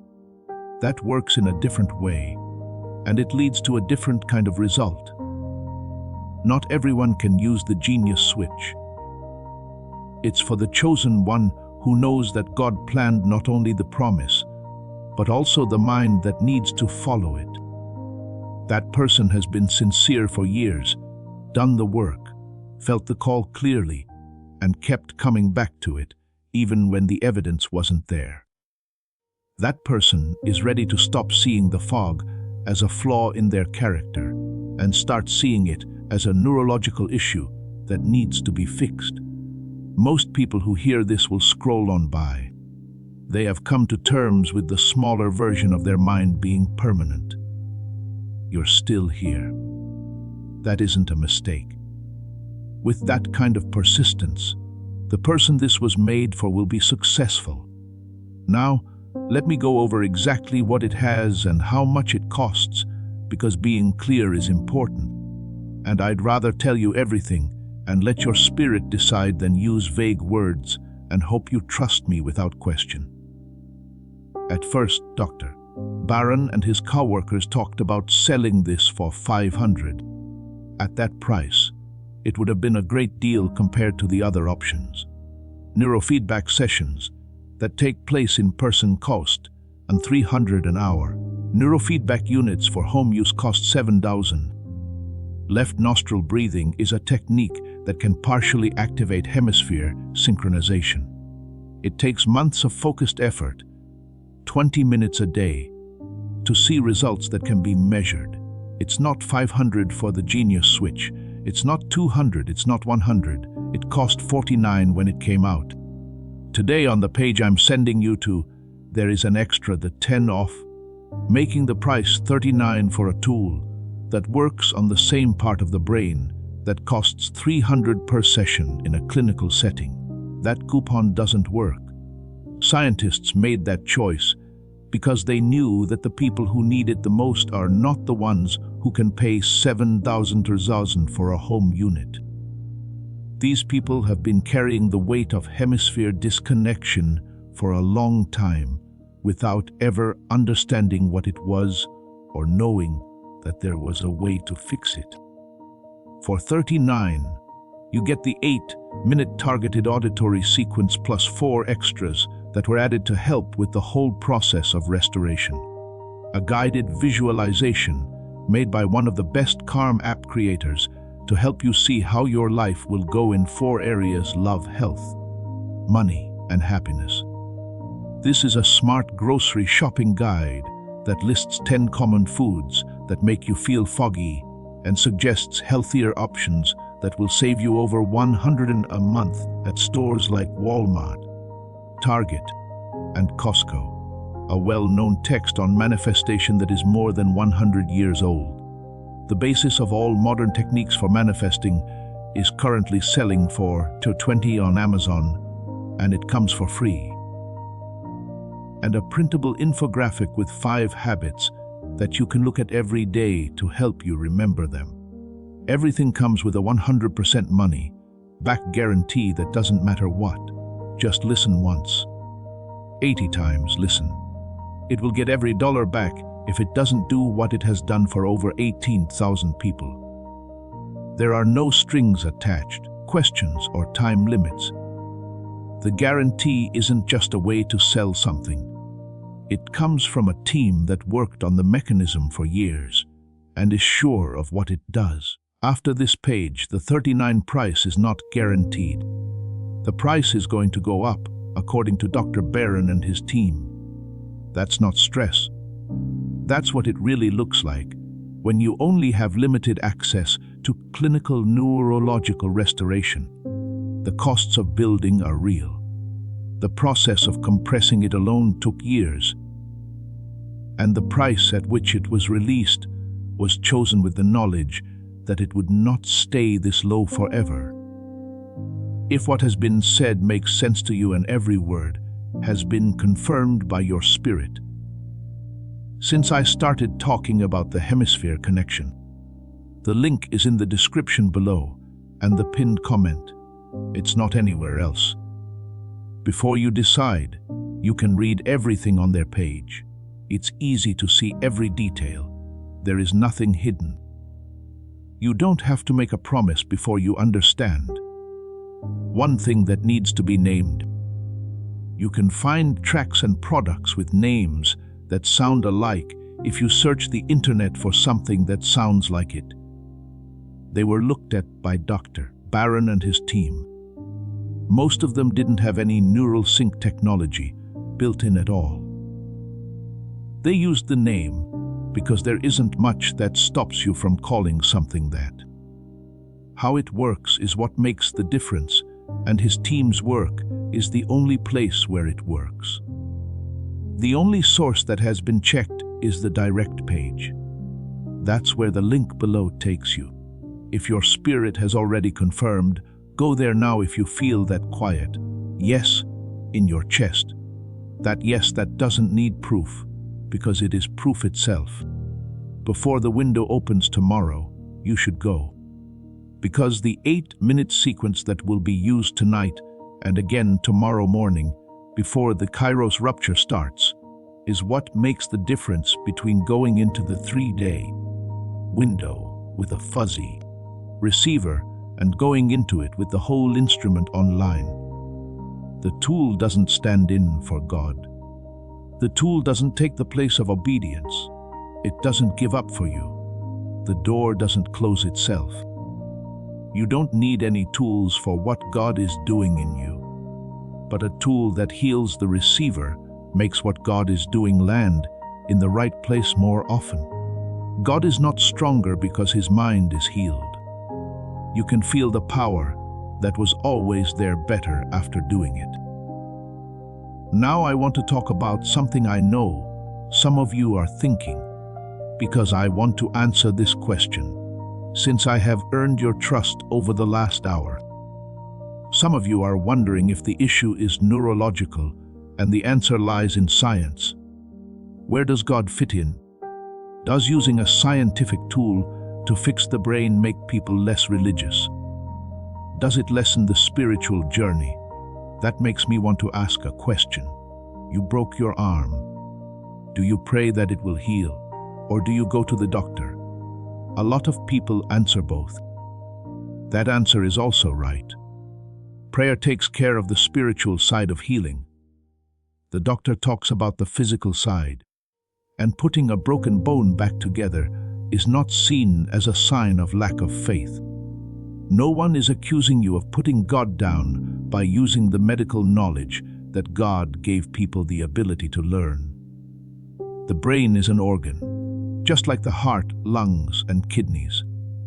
It has to deal with the same physical laws as every other organ. It could get broken. You can weaken it. If researchers like Dr. Roger Sperry and practitioners like Dr. Daniel Barron use the knowledge that God gave them, it can work below its designed capacity and be fixed. This is not a departure from faith.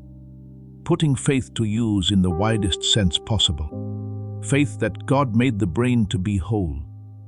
Faith that the breakup wasn't his idea and is just the result of a world that wasn't made to keep it going. And faith that restoration is possible, not by wishing, but by taking specific, scientifically based action that gets to the root of the problem. If that difference strikes a chord with you, if you think that combining faith and science can help you understand things better, instead of making them less clear, type whole mind in the comments. Because being able to hold both the spiritual and the scientific in the same hand, without feeling like one is less important than the other, is a sign of spiritual maturity. This is also the exact position that will help you receive all that these 3 days have to offer.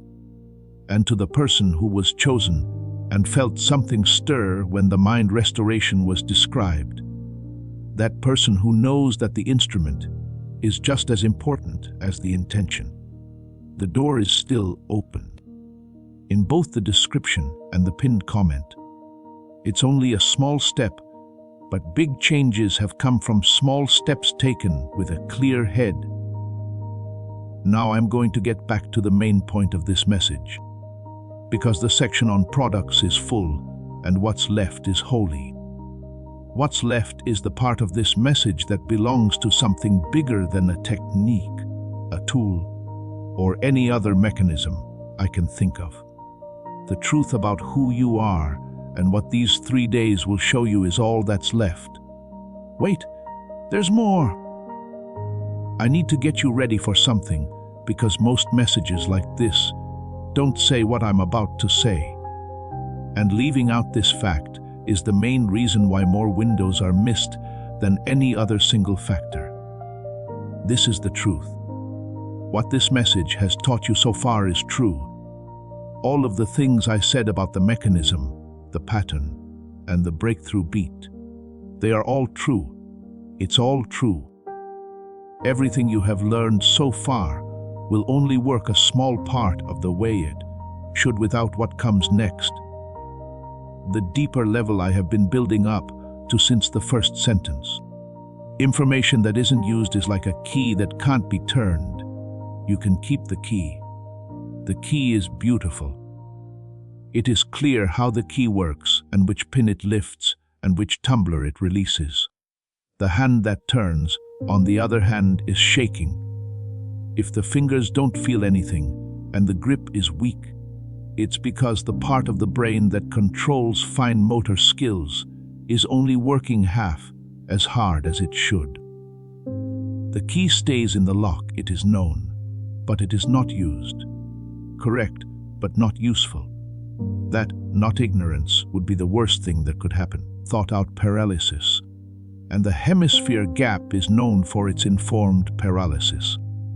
It feeds your left brain with enough information to make you feel smart, and your right brain with enough intuition to make you feel hopeful, but not enough integration to move. I haven't given you a full name yet.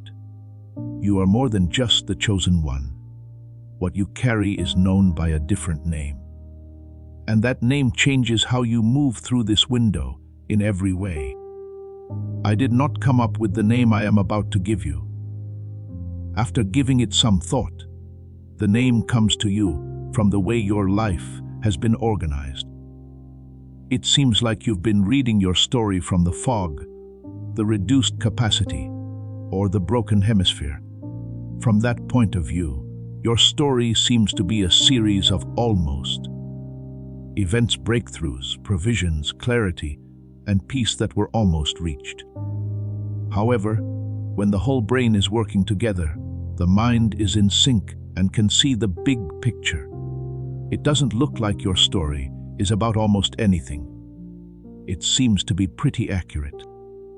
Each delay was a way to fine-tune things. Every setback was a chance to try something new.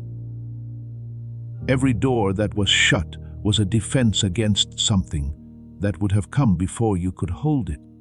This is all summed up in one name, the appointed receiver.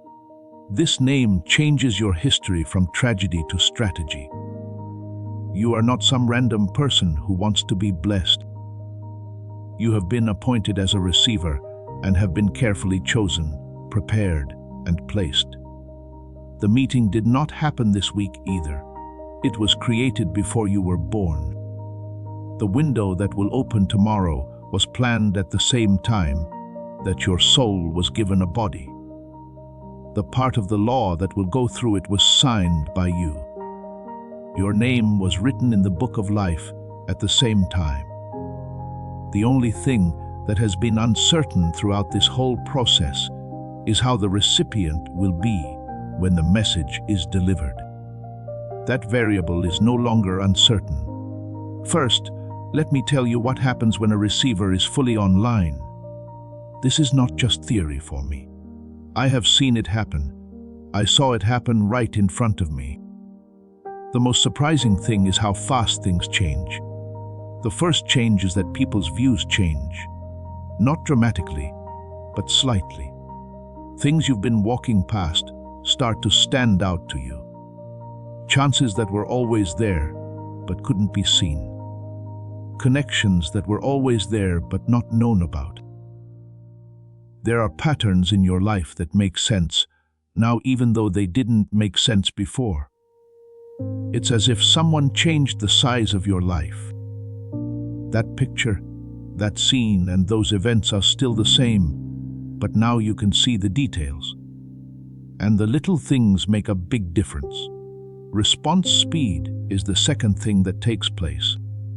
There is less time between getting advice and acting on it. Not because you act on impulses more, but because you fit in better. The direction is sensed by the right hemisphere. The left side of the brain confirms the path, and action happens naturally. There is no longer the battle between doubt and intuition that used to stop you for days or weeks while the chance quietly passed. Relational clarity is the third thing that takes place. This one shocks people the most. When both hemispheres are working together, you can read people much better. Figure out who is on your side and who is against you, and sense their motives. Relationships that were hard to understand become clear. It becomes clear where the lines that were impossible to draw are, and links that were meant to be turned on. Suddenly, the relationships that God put in your life at this very moment become clear. Spiritual reception is the fourth thing, and it has the most direct link to the 3-day window. The clear ability to hear God, not through more meditation or prayer, but through a receiver that doesn't block 90% of the signal. Prayer stops being a one-way conversation and turns into a two-way conversation when both hemispheres are in sync. You can hear God better because you can no longer block out the frequency He was always speaking at. Imagine going through all 4 of those changes before today comes around. Think about waking up tomorrow with clear perception, quick responses, strong relationships, and an open spiritual reception. Imagine going into the day of clearing, knowing exactly what needs to be cleared, letting go of what needs to be let go of, and holding on to what needs to be held on to.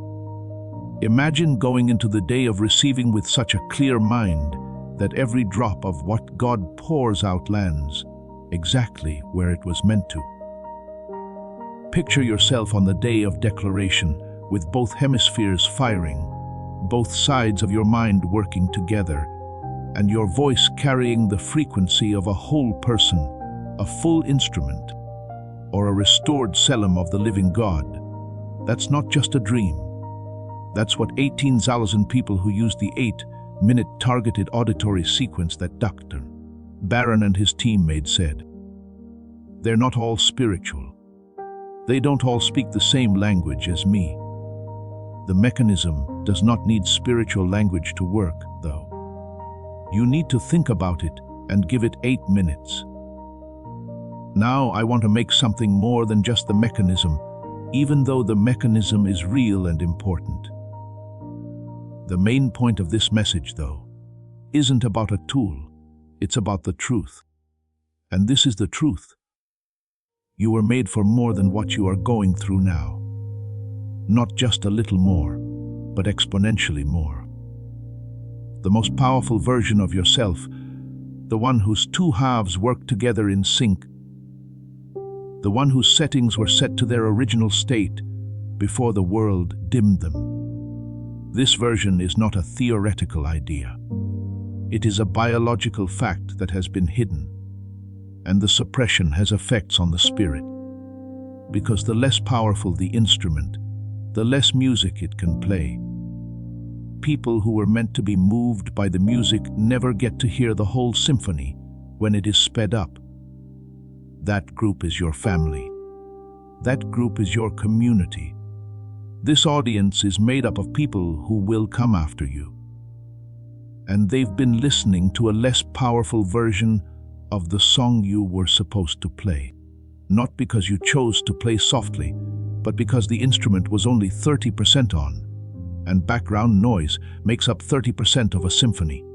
Good, but not memorable. Nice, but not life-changing.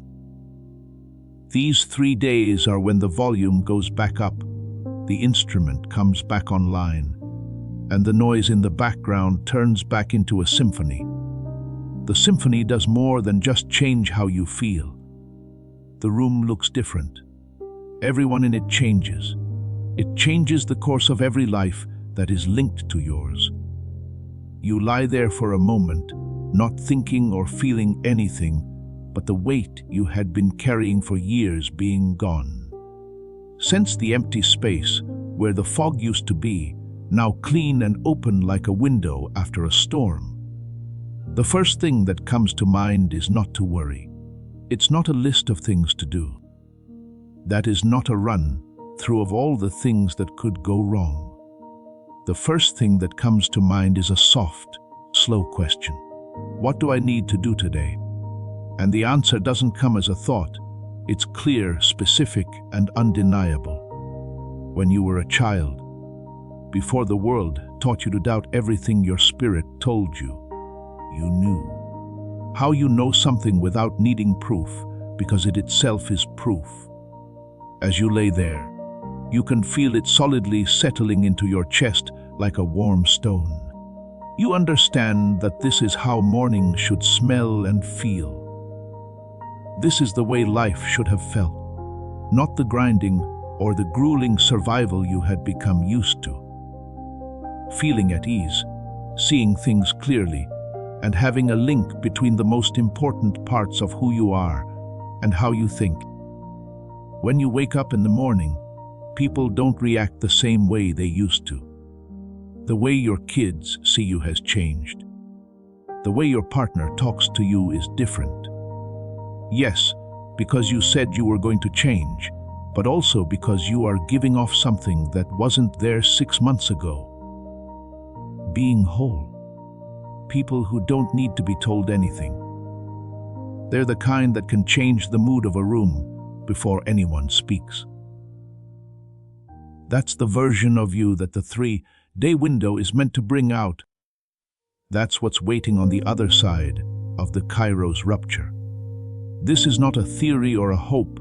It is a lived reality that 18,000 people have told me about in their own words, in their own ways, and with details I am not allowed to share, but which I have seen for myself. There are not years or months between who you are now and who you were in that morning scene. One choice, one healing, one 8-minute session turns on again what the modern world turned off. It's not a coincidence that that decision was made and that the maintenance is being done now, before the window opens. It's so well coordinated by God that it should take your breath away.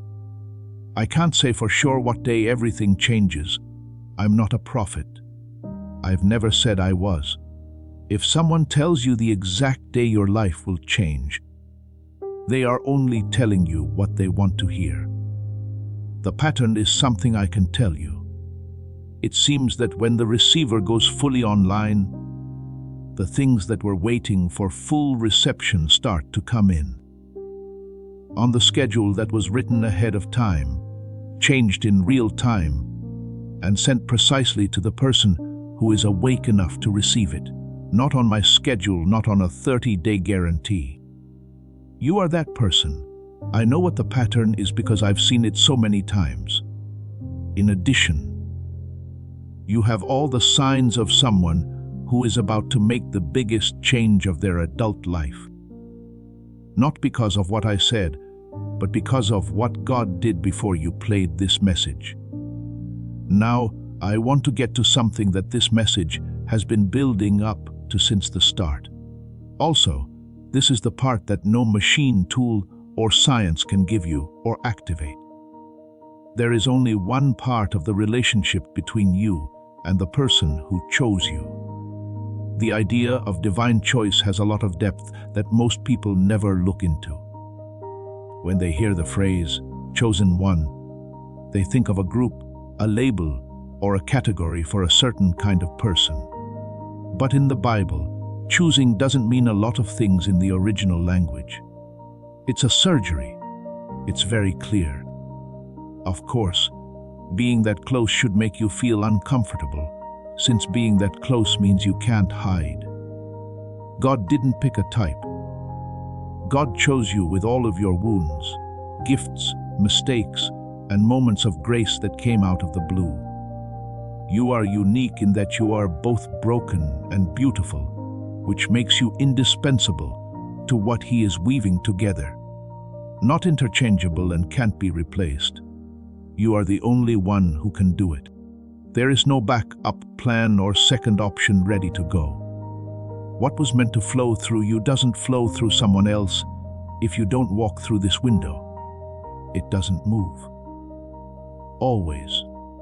It sits there. It stays in the spiritual vault, marked as yours but not delivered, sealed but not claimed, and sitting in a room that no one visits. It's important for you to feel the weight of that, not as pressure. You are important in a way that the fog has been hiding from you. The shaved, down version of you that shows up every day and does its best to survive, cope, and manage has been enough to keep the lights on. It hasn't been enough to open the vault, though. Also, the vault has been waiting, being patient and persistent. It's locked with a key that can only be used by your full mind. This is why this message doesn't come at a casual time. The 3-day window is not a general one because of this. These 72 hours are very important because they are when everything comes together, like the fog lifting, the receiver restoration, the kairos rupture, the clearing, receiving, and declaring. Because what's in the vault needs to be checked out quickly. Not because it runs out, but because the world needs it right now. People who know you need it right now. People who are waiting for the pattern to end need it right now. In this case, no means today through today, as promised in the message. I'm going to tell you about a breakthrough that I've been holding back until now. I saved it for after we've talked about the product, understood how it works, and gotten to the point where the only thing left is truth. The raw, unfiltered, and uncomfortable truth about a pattern in your life that you have not only been denying, but also trying to protect. This is a pattern of what I call comfort addiction. It is the most advanced form of self-sabotage I have ever seen, because it doesn't look like self-sabotage. It looks like smarts. It looks like taking care of yourself. It looks like being aware of your limits is killing your future one easy day at a time. So this is how the comfort addiction works. Your nervous system has a normal level of stimulation, challenge, growth, and pain that it considers to be the norm. When you fall below that point, you get bored, antsy, and angry, and you want more. But when you go above it, when the challenge gets harder, when the growth speeds up, and when the discomfort of growth goes beyond what the set point thinks is safe, your nervous system pulls you back, not through pain, but through ease. It makes you want to go back to what you know, and all of a sudden you feel like you need to rest, pause, take a break, stop pushing, respect your limits, and be kind to yourself. All of those urges sound like good things to do. They are all good pieces of advice that a therapist would give. In the context of a kairos window, all of them are the comfort addiction that hides itself as self-care. And here is the mechanism that makes it solvable, instead of just saying what it is. There is no set point. It has to do with nerves. It was set up after years of use, years of the hemispheres being disconnected, and years of running at a lower capacity. High stimulation, high growth, and high expansion are too much for the foggy brain to handle, so its set point is low. It's set up for comfort, then. Once it's set up right, it defends that comfort with everything it has. but the set point automatically sets itself back to the right value. When the hemispheres line up again, the fog clears, or the processing power comes back on. Not by being strong-willed or pushing yourself too far. Restoration of the capacity is all it takes to make higher limits feel normal instead of scary. Not because you fought the comfort addiction, but because your brain no longer needs it. Because the brain now has the structure to get through the expanded state, it no longer feels dangerous. But the bridge can be fixed, and it only takes 8 minutes to fix. We've been talking about rules and patterns for a long time, so I want to take you somewhere holy. And something different is what your spirit needs. Your spirit needs water now. This is the water I want to give you. People don't know you in the same way that a teacher knows a student or a pastor knows a member of the congregation. Known in a way that only the person who made you can understand. Every secret thought, every midnight prayer, every tear that fell when no one was looking, and every moment of doubt that you never told anyone about because you were afraid it would keep you from getting the blessing is known. It doesn't get you kicked out. Nothing makes you ineligible. And you still have to do the assignment, even though your mind has been foggy. You have been given this task, even though you have missed many windows, been stuck in the waiting room for a long time because of the delay identity, or been told over and over again that it is better for someone else. It has always been true. And these 3 days are when the assignment goes from being hidden to being seen. I want to speak to you more deeply about what these 3 days mean for your inner world. Because the changes in the outside world, the provision, the connections, and the chances will come. They do come, though, because of something inside first. And the change that these 3 days are meant to bring about inside of you is what I can only call a soul recalibration. A certain state has been seen in people who are about to go through a big change. You feel very lost and confused, which sounds like a sign that something is wrong, but is actually a sign that everything is going great. This is what I call the threshold tremor.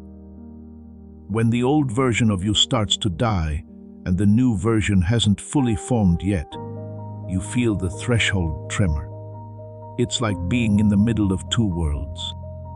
With 1 foot in the known and 1 foot in the unknown, neither world seems stable. You can't go back to what you knew before because you saw too much truth. You haven't fully entered the unknown yet, so it hasn't become solid. And in the middle, you shake, but not out of fear, because you are changing. Picture the caterpillar inside the cocoon. At one point in the process, the caterpillar has broken down, but the butterfly has not yet formed. That thing isn't either one of those things. There is a lot of potential and raw material in this soup. Right then, if you open the cocoon, you would see something that looks like damage. It looks like the end. It's not the end, though. It's the most creative part of the whole process. This is the time when everything that is being changed into everything that will be. That's where you are in the tremor right now. The change does not happen during the 3-day window. You may not realize how long the change has been going on. The 3-day window speeds it up and speeds up the slow breakdown of the old and the slow formation of the new. It then condenses all of this into 72 hours of intense change. I want to talk about doubt now, because some of you are still having a certain kind of doubt that I haven't named yet. Even after everything I've said in this message, it's the worst kind of pain. It's not a doubt about God. You trust in God. That's not the point. There's no question about the 3-day window. You have a feeling it's real. Since the first paragraph, something inside you has been telling you that it's true. There is no doubt about the science. This is not something you can argue with the Nobel Prize. That kind of doubt you have is doubt about yourself. The strong but quiet belief that the window, the tool, or the mechanism will not work for you, even if they exist and are sound. Because you can't do anything. Because you are different. Because things are different for you. Because your fog is thicker, your struggle is deeper, your history is darker, and your problems are better set in stone than anyone else's. That doubt needs to be called what it is. There is no lack of faith, no humility, and no realism. It's the fourth kind of resistance I talked about before. This is the resistance of someone who has shut themselves off from possibility and made such a strong case for why they can't receive that not even God can read their legal brief. I'm also not going to take that case apart. I don't have the power to do that. You get everything if it's real. If it's not, you only lose a few minutes of being open. Don't put your faith in it. The risk is in the other option, which is to keep the exemption. If you hold on to doubt, it keeps you safe from disappointment, but it also keeps you from changing. Since you can't be safe from disappointment and open to change at the same time. The wall that keeps out the pain also keeps out the good things. You have to choose which side of the wall you want to live on at some point. I don't want you to take down the wall. You need to open a window for me. Only a window. Not too much, just enough to let air in.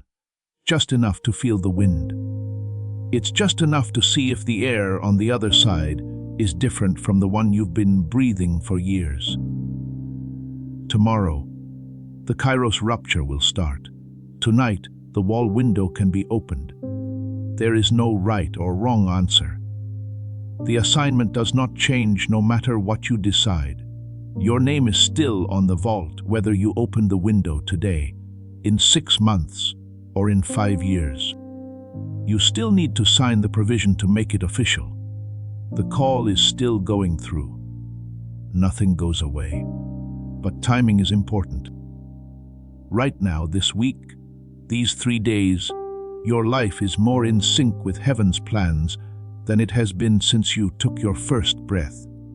Also, let me talk about the money issue directly because I know some of you are worried about it. 39 isn't nothing. For some people reading this, a 39 is a big deal and I respect that. I'm not ignoring it. I don't play it down. If 39 is too much for you, I want you to know that you can get your money back no matter what. If the full sequence doesn't make the change that 18,000 people have said it does, you can honestly evaluate it and get your money back. That's not a risk. That is a chance meeting with something that could change the course of your life. The Clarity Protocol I taught you earlier in this message is also free if a 39 is really out of your price range right now. It's not the same as neural sync technology, which restores the whole brain. It's a start, though, and God loves starts. The person who takes the first step they can even when they can't see the whole staircase is praised. It's in the description and the pinned comment for those whose spirits told them it was true. That's the last time I'll talk about it. The rest of this message is all about something else, something deeper, something that can't be replaced by a tool or provided by a mechanism. The talk between the person who picked you and you. There is something I want to tell you that has nothing to do with neuroscience, but I think it is the most important thing I will say in this whole message. It has nothing to do with synchronizing the two halves of the brain. It's not about any tool, method, or technique. It's about identity, pure, unadulterated identity that can't be changed. You have had a question with you for as long as you can remember. You may or may not have been aware of it. The question is, am I enough? Is that enough? Not, am I good enough? Am I spiritual enough? Am I smart enough? Am I disciplined enough? Or am I faithful enough? Am I enough? Always. Am I good enough? At the heart of who I am, is there something that is not just enough but necessary? Are there parts of my existence that the universe would miss if I were gone? Is there a hole in the fabric of existence that only I can fill with my exact shape? If I don't step into it, it will stay empty forever. Yes, that's correct. Not an if, then yes. This is not a yes with conditions. Not a yes if you get better. A yes when you're ready. Or a yes after you fix what's broken. Yes, right now, with the fog, the doubt, the exhaustion, the hemisphere disconnect, the generational echo, and all the other things I named and didn't name. You are enough, yes. You are important. You can't be replaced. And the 3 days that start tomorrow are not God's way of giving you a chance to be enough. God is telling you that you have always been. That the fog didn't make you different. That your assignment did not change because of the disconnect. That the years of being less useful did not make you worth a single penny less. You were picked based on your worth. You were given the job at full potential. There is also no event that makes you worthy of the job that is the restoration that is coming. It's the event that finally lets you work at the level that the assignment always called for. The assignment was never cut down to fit your abilities. Your ability is about to be restored so that you can do the job. That difference is very important. Take a moment to feel it in your body. If the way you hold yourself has changed recently, accept it. Do not rush by it. Let this one sink in before moving on to the next one. You're good enough. You're enough all the time. And from tomorrow on, everyone will be able to see what enough looks like when it's not hidden in fog. Now I'm going to talk about one of the most important things about these 3 days. God chose Friday, Saturday, and Sunday for a reason. This isn't because it's convenient for the king. It is a building. Today is the day of rest, the original Sabbath. It was planned from the beginning of time for people to stop making things and start receiving them. God picked today to be the day of receiving because it fits with the oldest rhythm known to man. God rested on the 7th day, but not because he was tired. He did it to show us how to do it. He showed people that there is a way to be that doesn't involve doing. It has to do with opening, and the pouring takes place in the opening. It rose from the dead on Sunday, the day death turned around, the day the tomb that was meant to be permanent turned out to be temporary. Today was chosen by God to be the day of declaration because it is the language of resurrection. What the stone did when it rolled away is what you do when you speak what has been in you. The tomb is being opened. The world can now see what was hidden. That which seemed dead is now alive, you say. What looked like it was done is now starting. Just now, what was looked over began. Saturday, Sunday, and Friday clearing, receiving, declaring exhaustion, rest, and resurrection. There is no chance in the architecture. It's very old. It's based on the universe's deepest pattern. The cycle of dying and being born again. The way things empty and fill up, how things end and start. You are not just watching this pattern happen, you are a part of it. You are not just watching the story unfold, you are a character in it. Let me give you another breakthrough, now that we're deep in the ground. I want to make sure that what I'm building is not only complete, but also changes everything. I want you to walk away from this message, not just smarter, but also different. That brings me to the next mechanism I want to talk about, which explains the pattern you have seen in your money, job, and material needs. The provision blindness is what I call it. Provider blindness is not about not having. Most of the chosen ones are not really lacking in what they need. They don't have the ability to see it. The clause is there. It has been there. God sent it without forgetting. It was sent on time. He put it where you could reach it.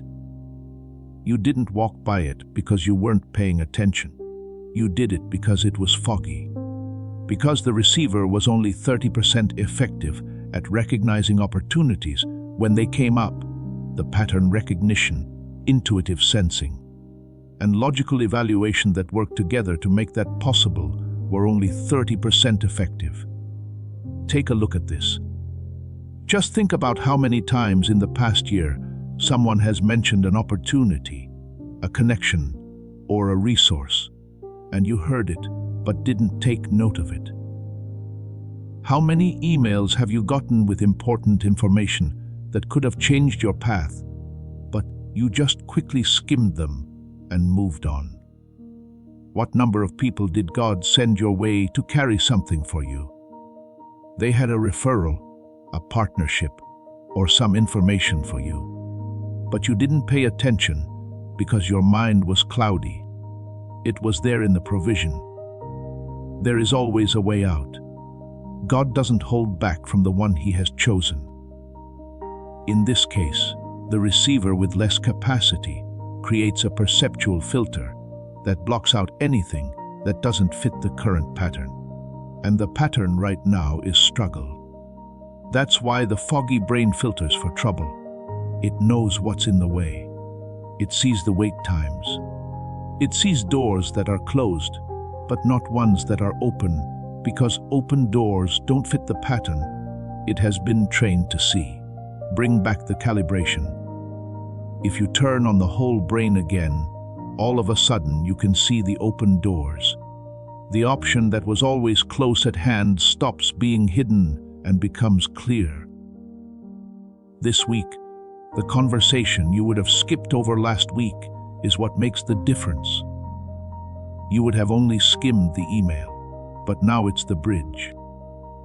The person you were going to walk past turns out to be the link that makes everything possible. It's not magic. That's what neuroscience is. The brain only sees what it is set up to see, and hemisphere synchronization is a part of calibration. As soon as both parts work together, the calibration changes from survival to reception, or from blocking out chance to blocking it in. From thinking there is nothing going on to thinking, wait, look at that. Finally, I'd like to show you the second part of the future that these 3 days hold. If you can close your eyes again. Picture yourself 8 months from now, not just the morning, the whole life. Now, before we get to the holy end of this message, I want to show you one last mechanism. This one is the most personal because it works on your story, not your brain or nervous system. The story you tell yourself about who you are and why things in your life are the way they are. This is what the narration trap sounds like. I always have trouble because that's how I am. I never have it easy. Some people get time off. It's hard for me. I'm not lucky. I am not liked. I'm the only one who keeps going no matter what. That story seems real because it's based on real events. You did have trouble. It wasn't easy. You did have to deal with more problems than seemed fair. All of that is true. But the story is not the events. The narrative tells how the events were seen, and the interpretation was made by a brain that was only 30% active. A brain that was set up to survive, not to receive. Because problems were the main thing they experienced, their brains were set up to see patterns in them. And, as we talked about, the brain only sees what it is designed to see. The things that happened were real. It was hard to understand. The unclear meaning turned into the story, and the story became who they were. And the identity turned into a filter that every new experience went through. The filter made sure that every new experience supported the story. Fight your way in and out. Problems come in, problems go out. Almost in, almost out. Changing the story won't get you out of the narration trap because it keeps you stuck. The only way to break it is to change the brain that wrote the story. The events don't change once the brain is fully online. When both hemispheres are in sync, but how we understand them does. It is changed so that the struggle is not seen as proof that you are unlucky, but as proof that you are being prepared. The difficulty is no longer seen as a punishment, but as a way to fine-tune things. The almost is seen not as a failure, but as being close. And the new understanding makes a new story. And the new story gives them a new identity. The new identity also makes a new filter. With the new filter, experiences that fit the true story start to come through instead of the old story. The story of a person who was chosen and who was always lucky and favored. They were being trained, positioned, and protected for a moment just like this one. The 3-day window changes more than just your situation. It changes your story as well. It changes the story from the inside out. Everything that happens after the rewritten story is built on top of it. Not a story of surviving, but one of getting there. It's not a story of almost, but of finally. Not a story about someone who kept going even though things were hard. A story about the person who showed up because of everything. That's what you are. When you look at your life through the lens of whole brain activation, that's how it really is. And that's the understanding that these 3 days are meant to set up. Not as a belief you have to work hard to keep. When you see something, you can't unsee it once the fog clears. We've reached the last part of this message. The next part is not information. It's not a machine. It's not science. What comes next is holy. Also, I want you to receive it with your whole being, not just your mind. The part there was before the fog. The part that will still be there when the fog clears. That part of you that has been waiting for this very moment with patience, loyalty, and consistency. Follow me. We're almost at home. I'd like to lead you into a moment now. It wasn't a lesson or an explanation. It was an experience. Because some parts of you don't learn from words. You can teach it through your senses, your thoughts, and the quiet activation of your deepest selves. And that part has been nice while it waits its turn. Close your eyes. As long as you are somewhere safe to do that. Open your eyes a little if you can't close them. Let the edges of what you can see blur. Become more aware of the world inside you while the outside world fades into the background. Think of a room. You've never seen this room before, but you know what it is. You know what it is like you know a song you heard as a child. Not because of the tune, but because of how it makes you feel. The room feels warm, not because of its temperature. This room has a kind of light that doesn't come from a lamp or a window. It comes at once from everywhere. The light is soft, golden, and steady. It doesn't cast shadows because it fills the whole room. As you stand in the middle of the room, you notice your body in a way you haven't noticed it in a long time. Start by putting your feet down. You can feel them on the ground. Feel your body's weight pressing down on you.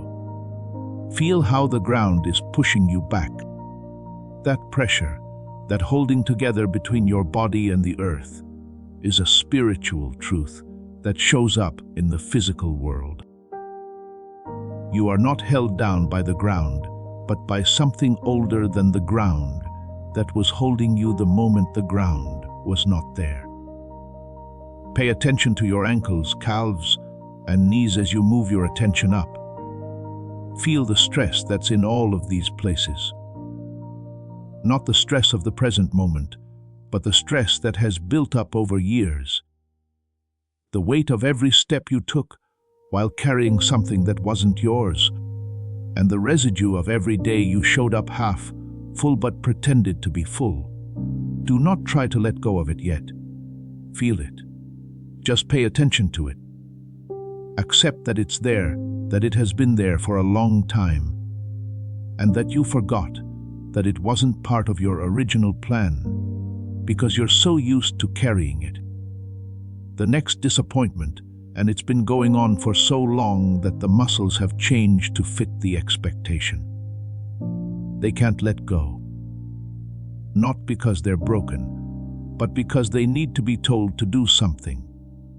And permission comes from having a mind that is whole enough to say it's okay to let go. The effect is not going to happen. The window is wide open. It's time to go. That pain is not a sign of weakness. That pain is that selim. The object that casts the shadow can tell what shape it is because of this. You can feel the shape of the fullness you were meant to have while living in the smaller version. And the pain has been your guide. You felt it all the time, and it always faced the window. The window was getting closer every time it got stronger. The pain is worst right now because the window has never been closer. Tomorrow it starts. Now I want you to do something that may seem odd. Put your right hand on your left shoulder and your left hand on your right shoulder. Hold yourself and cross your arms across your chest. Hold someone you care about who is hurting, but not in a tight, firm, or present way. Feel how heavy your arms are around your body. You can feel your hands warm through your clothes. As you hold yourself, say these words for me. Not out loud if you can help it. You don't have to say it out loud, but if you can, it's better. I'm here. I'm whole. The fog was wrong about who I am. I'm not what the years of having less to offer showed me in the mirror. I am the first design. That's all there is to it. I am the whole cell. From tomorrow on, the world will meet the version of me that has been hiding behind the fog. The real version, not a new one. The picture that God made before the fog. Stay in place for one more second. Feel the activation on both sides. Left hand on the right shoulder, then the right hand on the left shoulder. Both hemispheres are getting a message. Both hemispheres briefly join together. Let something land on that bridge, in that small window of clear air. It's true what you said, and it's going to go from your mind to your chest, then to your belly, and finally to the deepest part of you that can't be reached by words, doubt, or any of the other things I named. Let it land, and then slowly let go of your arms. If you were asleep, open your eyes and pay attention. Pay attention to anything that moved, even if it was only a little. Since that fraction is the start. That part is the first taste of what it's like to be fully activated. The full version, the full restoration, is what these 3 days bring. I am now going to say the holy ending of this message. And I don't want you to just listen.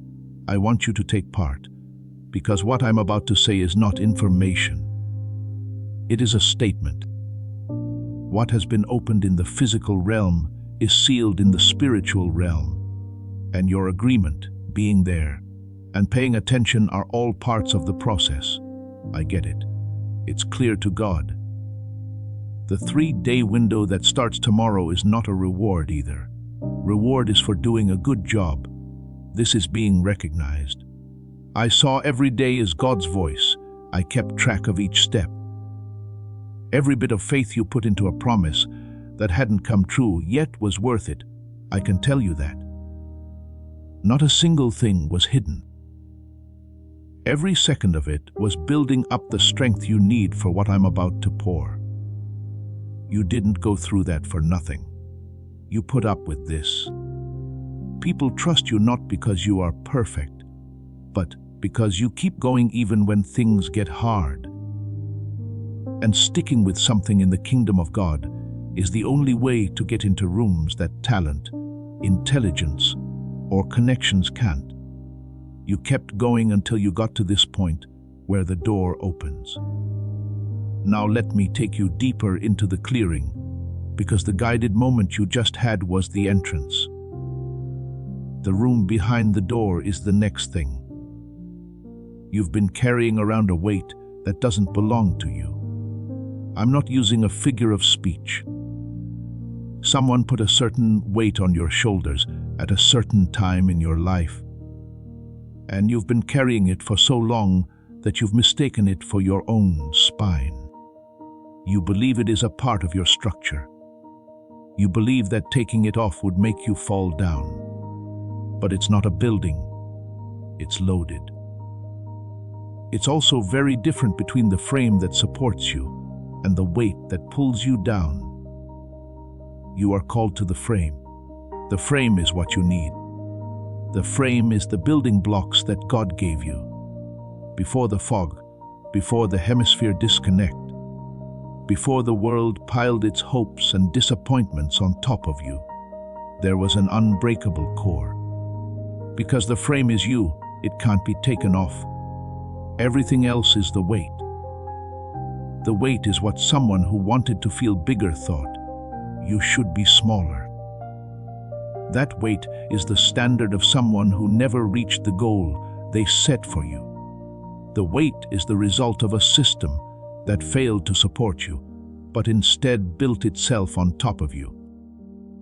The weight is the sadness of a loss that was never fully felt. A goodbye that wasn't said all the way.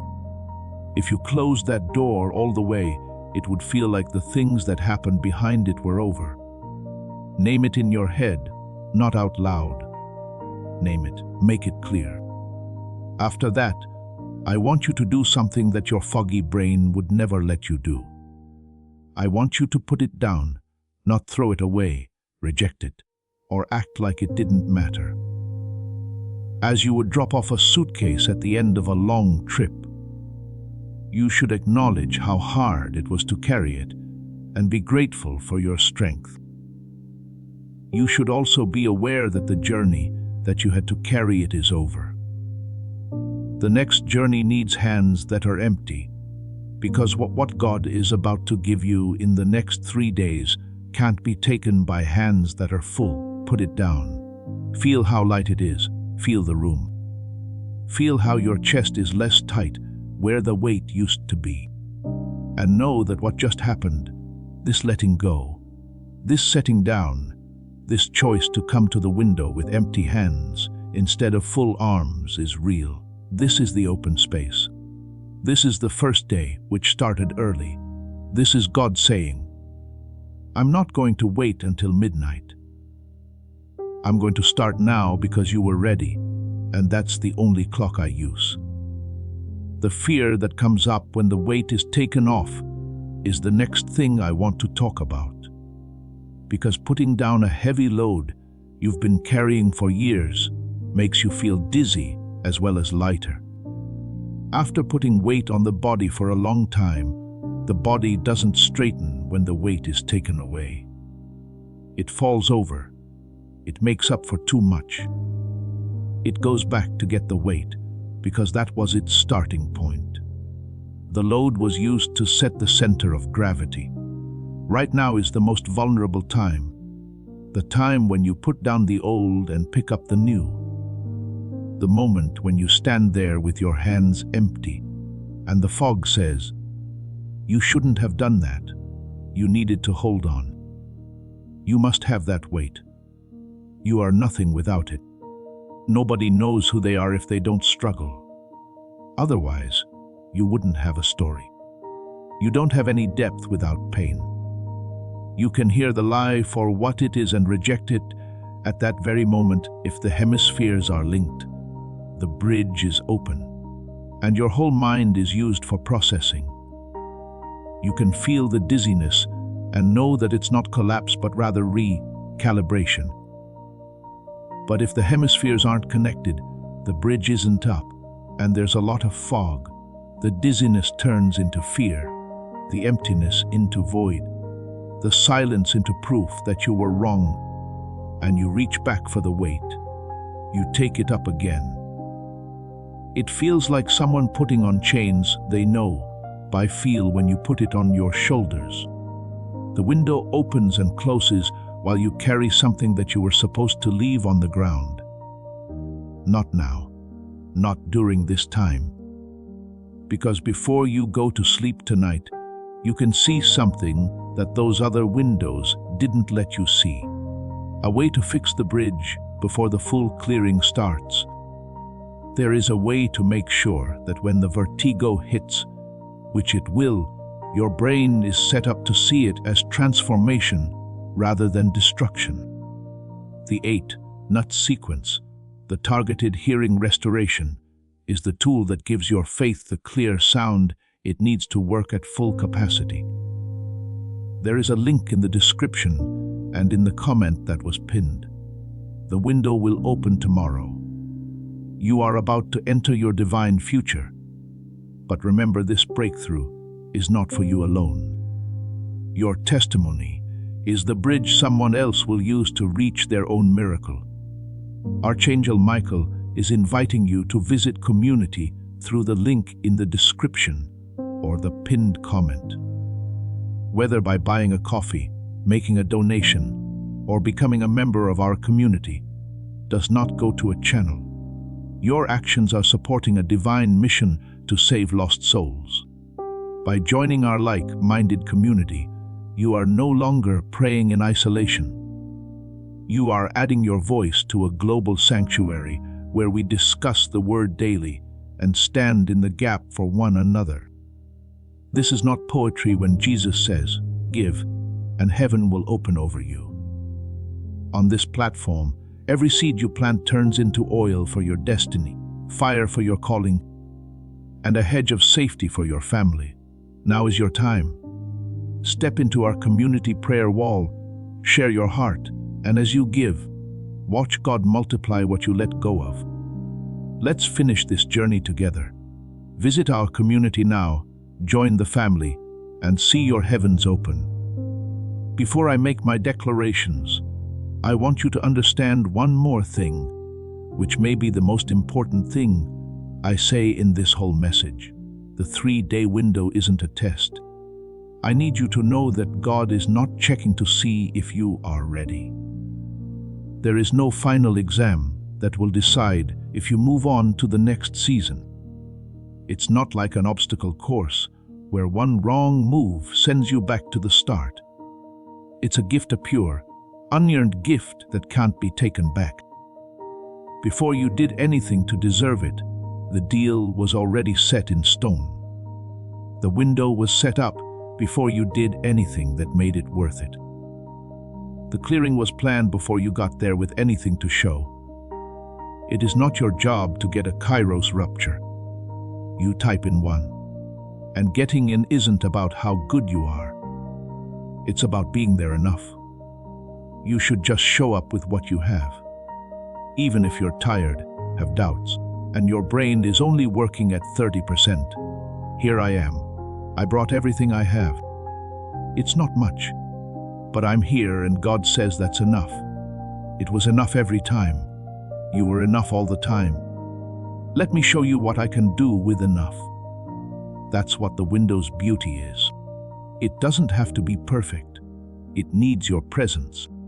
It takes a whole brain to be truly present, which means being present in every way, physically, mentally, spiritually, emotionally, and neurologically. One that has been fixed up, a mind that isn't fighting with itself and is instead working as the single instrument it was made to be. I'd like to talk to the chosen one who is listening at 3 a.m., the one who couldn't rest. The person who opened this message did not mean to, but something made them do it. You're not stuck in beds. You are a staven. The message in this was picked up by your spirit, because it is too important to wait until morning. And the fact that you can hear it now, when everyone else is asleep and the veil between worlds is thin, doesn't mean that something is wrong with the way you sleep. It means that something is wrong with your work. It was planned that these 3 days would be around your name alone, not a blessing for everyone. A precise, customized, and totally unique opening that fits the exact shape of what you've been carrying, the exact shape of what you need, and the exact frequency of the new version of you that is about to come out. It's not the same as what came before, as you say, because what came before didn't name the way it worked. The neurology could not be explained by what came before. What came before made you more sure of your faith. You were told in this message why believing harder wasn't enough and what the real root is. And you can talk to the root. Also, the address doesn't show more faith. The receiver has been fixed up. I also want to talk to the chosen one who is crying right now. Someone whose tears began in the middle of this message and haven't stopped since. The tears aren't from sadness. They are a sign of respect. They are the body letting go of things that the mind has been holding on to. They are the physical proof that something more important than we can understand is going on. In the deepest parts of your being, something is moving. Things that were stuck are now moving. Something that was frozen is now getting warmer. Something that was dead is alive again. Feel free to cry. Do not clean them. Don't say sorry for them. Don't try to explain them away. They are the start of the clearing. They are coming early on the first day. They are God telling us, I see you. I've seen you all along. And what's coming will make all the tears you've shed worth it. Now I make the following promises about your life. Finally, I want to know if your spirit agrees to type AIM after each one. This isn't just for show, it's an act of alignment, a spoken seal in the spiritual realm. I promise that the fog will not lift slowly or over weeks. The fog will clear up tonight, right now. The hemisphere disconnect that has been keeping you from working at full capacity is fixed. The bridge has been fixed up. The receiver starts to work, and the clarity that comes over you doesn't go away. It's now the norm. It is the always present state. The fog was what was different. The goal was always clarity. I declare that the 3-day window opens just for you, not for everyone else. It opens for you with your name, your assignment, and the promise that has been locked away in your vault since before you were born. Tomorrow, the clearing will start. The receiving comes next. The declaration finishes it off, and there is nothing that can stop you from doing what you have been given. Not a guardian, not a paradox, not a collapse, not terror, not an addiction, not a trap. I say that the echo of generations dies in your body. The habits that were passed down without permission. The fears that were taken in without being aware of it. The limits that were set without meaning to, but were carried without permission. It's all over. These are the people who will break the cycle. The people whose children will tell the story of the person who stopped giving chains and started giving keys is you. I declare that the fog is not who you are. The struggle is not who you are. The almost is not who you are. Your identity is the chosen receiver who was picked ahead of time, trained through fire, and set up for a window that your whole life has been building toward. You're not behind schedule. You're deep. You're not slow. You're strong. You're not behind. You are being shown. I say that what starts tomorrow doesn't end today. Today is the start of the start. The Kairos rupture sets off the events, not the end result. The life that flows from these 3 days continues with the clarity provision, connections, calling activation, relationship healing, and money moving forward. All of it adds up. Everything goes faster because a restored receiver doesn't have to receive it all at once. Receives all the time. It means that you keep receiving what God has been sending you. This is what the abundant life you were promised, but had not yet fully accessed means. I declare abundance, but not the kind that the world offers. I'm talking about the kind that God planned, the kind that starts with a clear mind and spreads to every part of your life. A lot of money that comes your way without you having to work hard for it. A lot of relationships that don't come from fixing things, but from being there. Spiritual abundance that doesn't come from putting in more work, but from a receiver that is healed and can finally handle the weight of what has been waiting. I'm going to protect you for 3 days. Over your sleep, over your wakefulness, over every interaction, over every silent moment, and over every moving moment. The guardian at the threshold can't get in. There is no power in the arrival paradox. The discernment collapse has nothing to stand on since the bridge is being fixed up.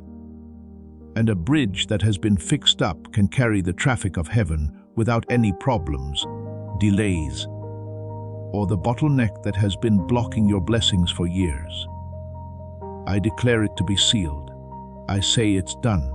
I say it can't be undone. And now, chosen one, I'll say the last few words of this message, not to your mind, but to the part of you that was willing to listen before the words came. You read all the way to the end, not because you were interested or entertained, but because you knew that this message carried something that belonged to you. It's something that was put here in this form at this exact moment just for you. This message wasn't found, it found you. And the fact that you get everything, every mechanism, every breakthrough, every named idea, and every declaration is the first sign that the receiver is already starting to connect. Stay awake for these 3 days. Clear them out.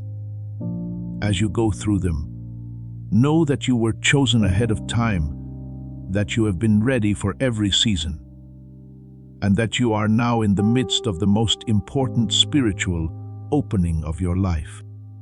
Listen to this again if you need to before you go to sleep. Talk about this with someone who needs to hear it before tomorrow. Do it now. The link to the tool that fixes the receiver before the window opens is in the description and the pinned comment in case you need to get there. However, if you need to know that you are not alone in this, that someone sees you, that someone knows the weight you've been carrying and the loyalty you've shown in the face of silence, then read this. Do not forget this. You are seen. People know who you are. You have been picked. The 3-day window that starts in a few hours is the start of a lot of changes. Type I, get everything in the comments.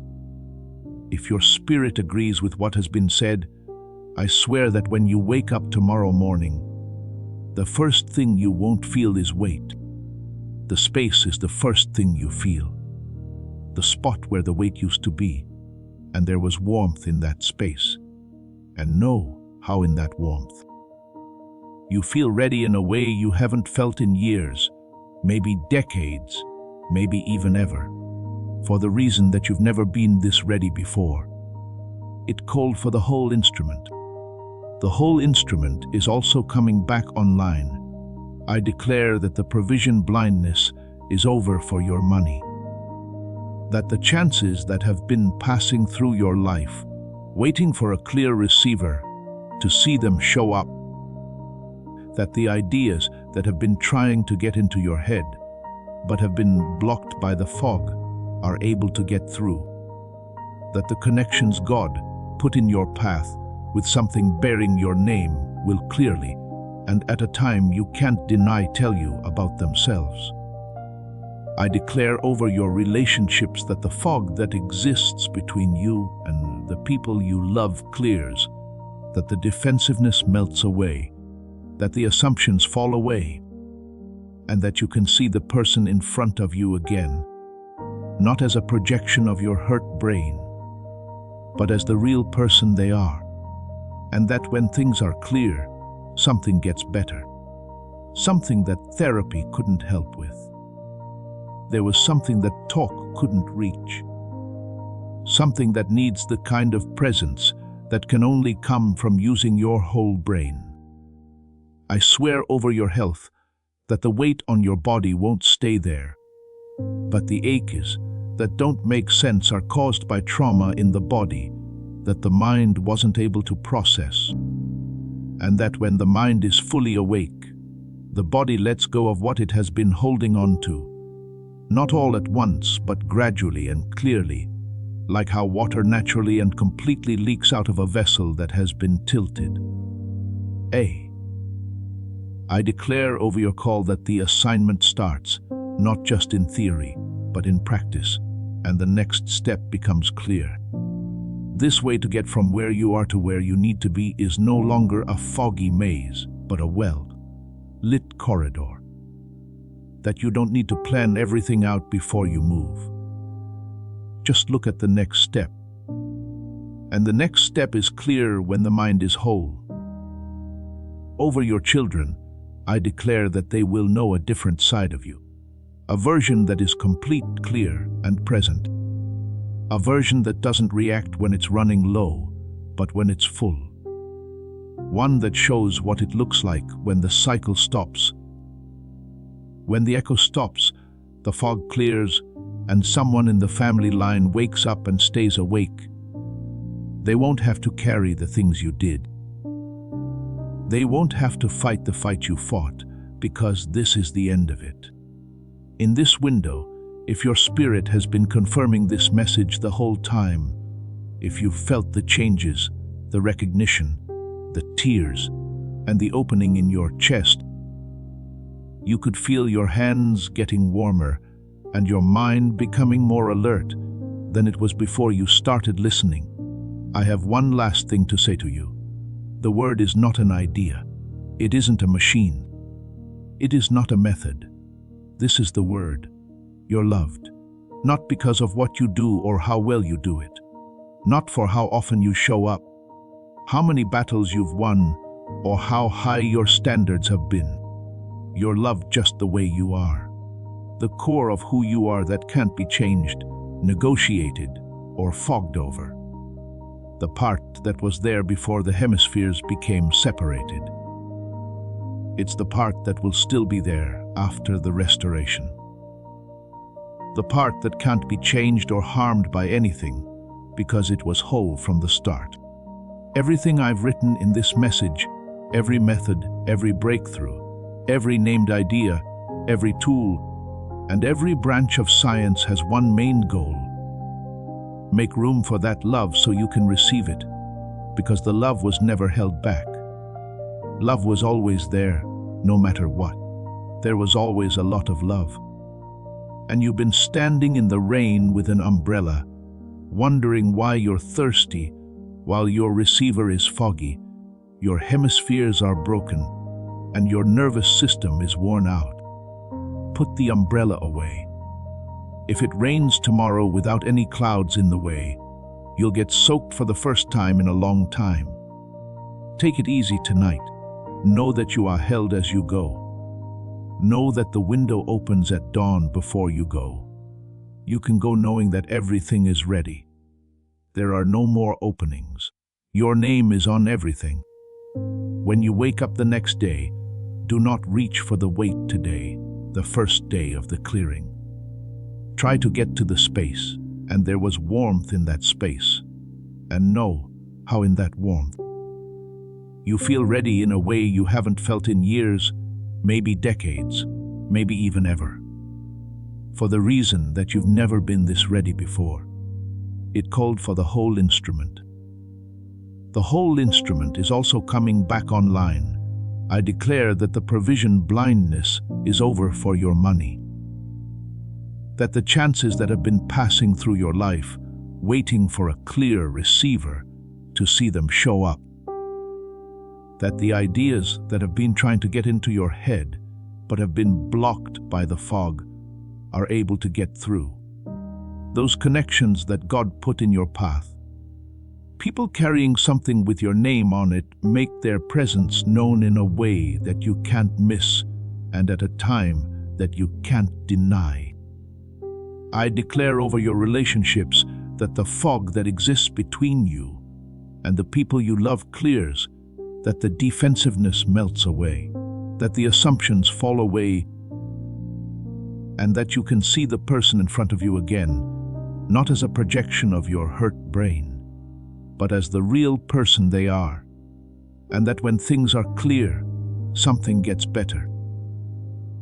Something that therapy couldn't help with. There was something that talk couldn't reach. Something that needs the kind of presence that can only come from using your whole brain. I swear over your health that the weight on your body won't stay there. That the aches that don't make sense are caused by trauma in the body that the mind wasn't able to process. And that when the mind is fully awake, the body lets go of what it has been holding on to, not all at once but gradually and clearly, like how water naturally and completely leaks out of a vessel that has been tilted. I declare over your call that the assignment starts, not just in theory, but in practice, and the next step becomes clear. This way to get from where you are to where you need to be is no longer a foggy maze, but a well-lit corridor. That you don't need to plan everything out before you move. Just look at the next step. And the next step is clear when the mind is whole. Over your children, I declare that they will know a different side of you. A version that is complete, clear, and present. A version that doesn't react when it's running low, but when it's full. One that shows what it looks like when the cycle stops. When the echo stops, the fog clears, and someone in the family line wakes up and stays awake.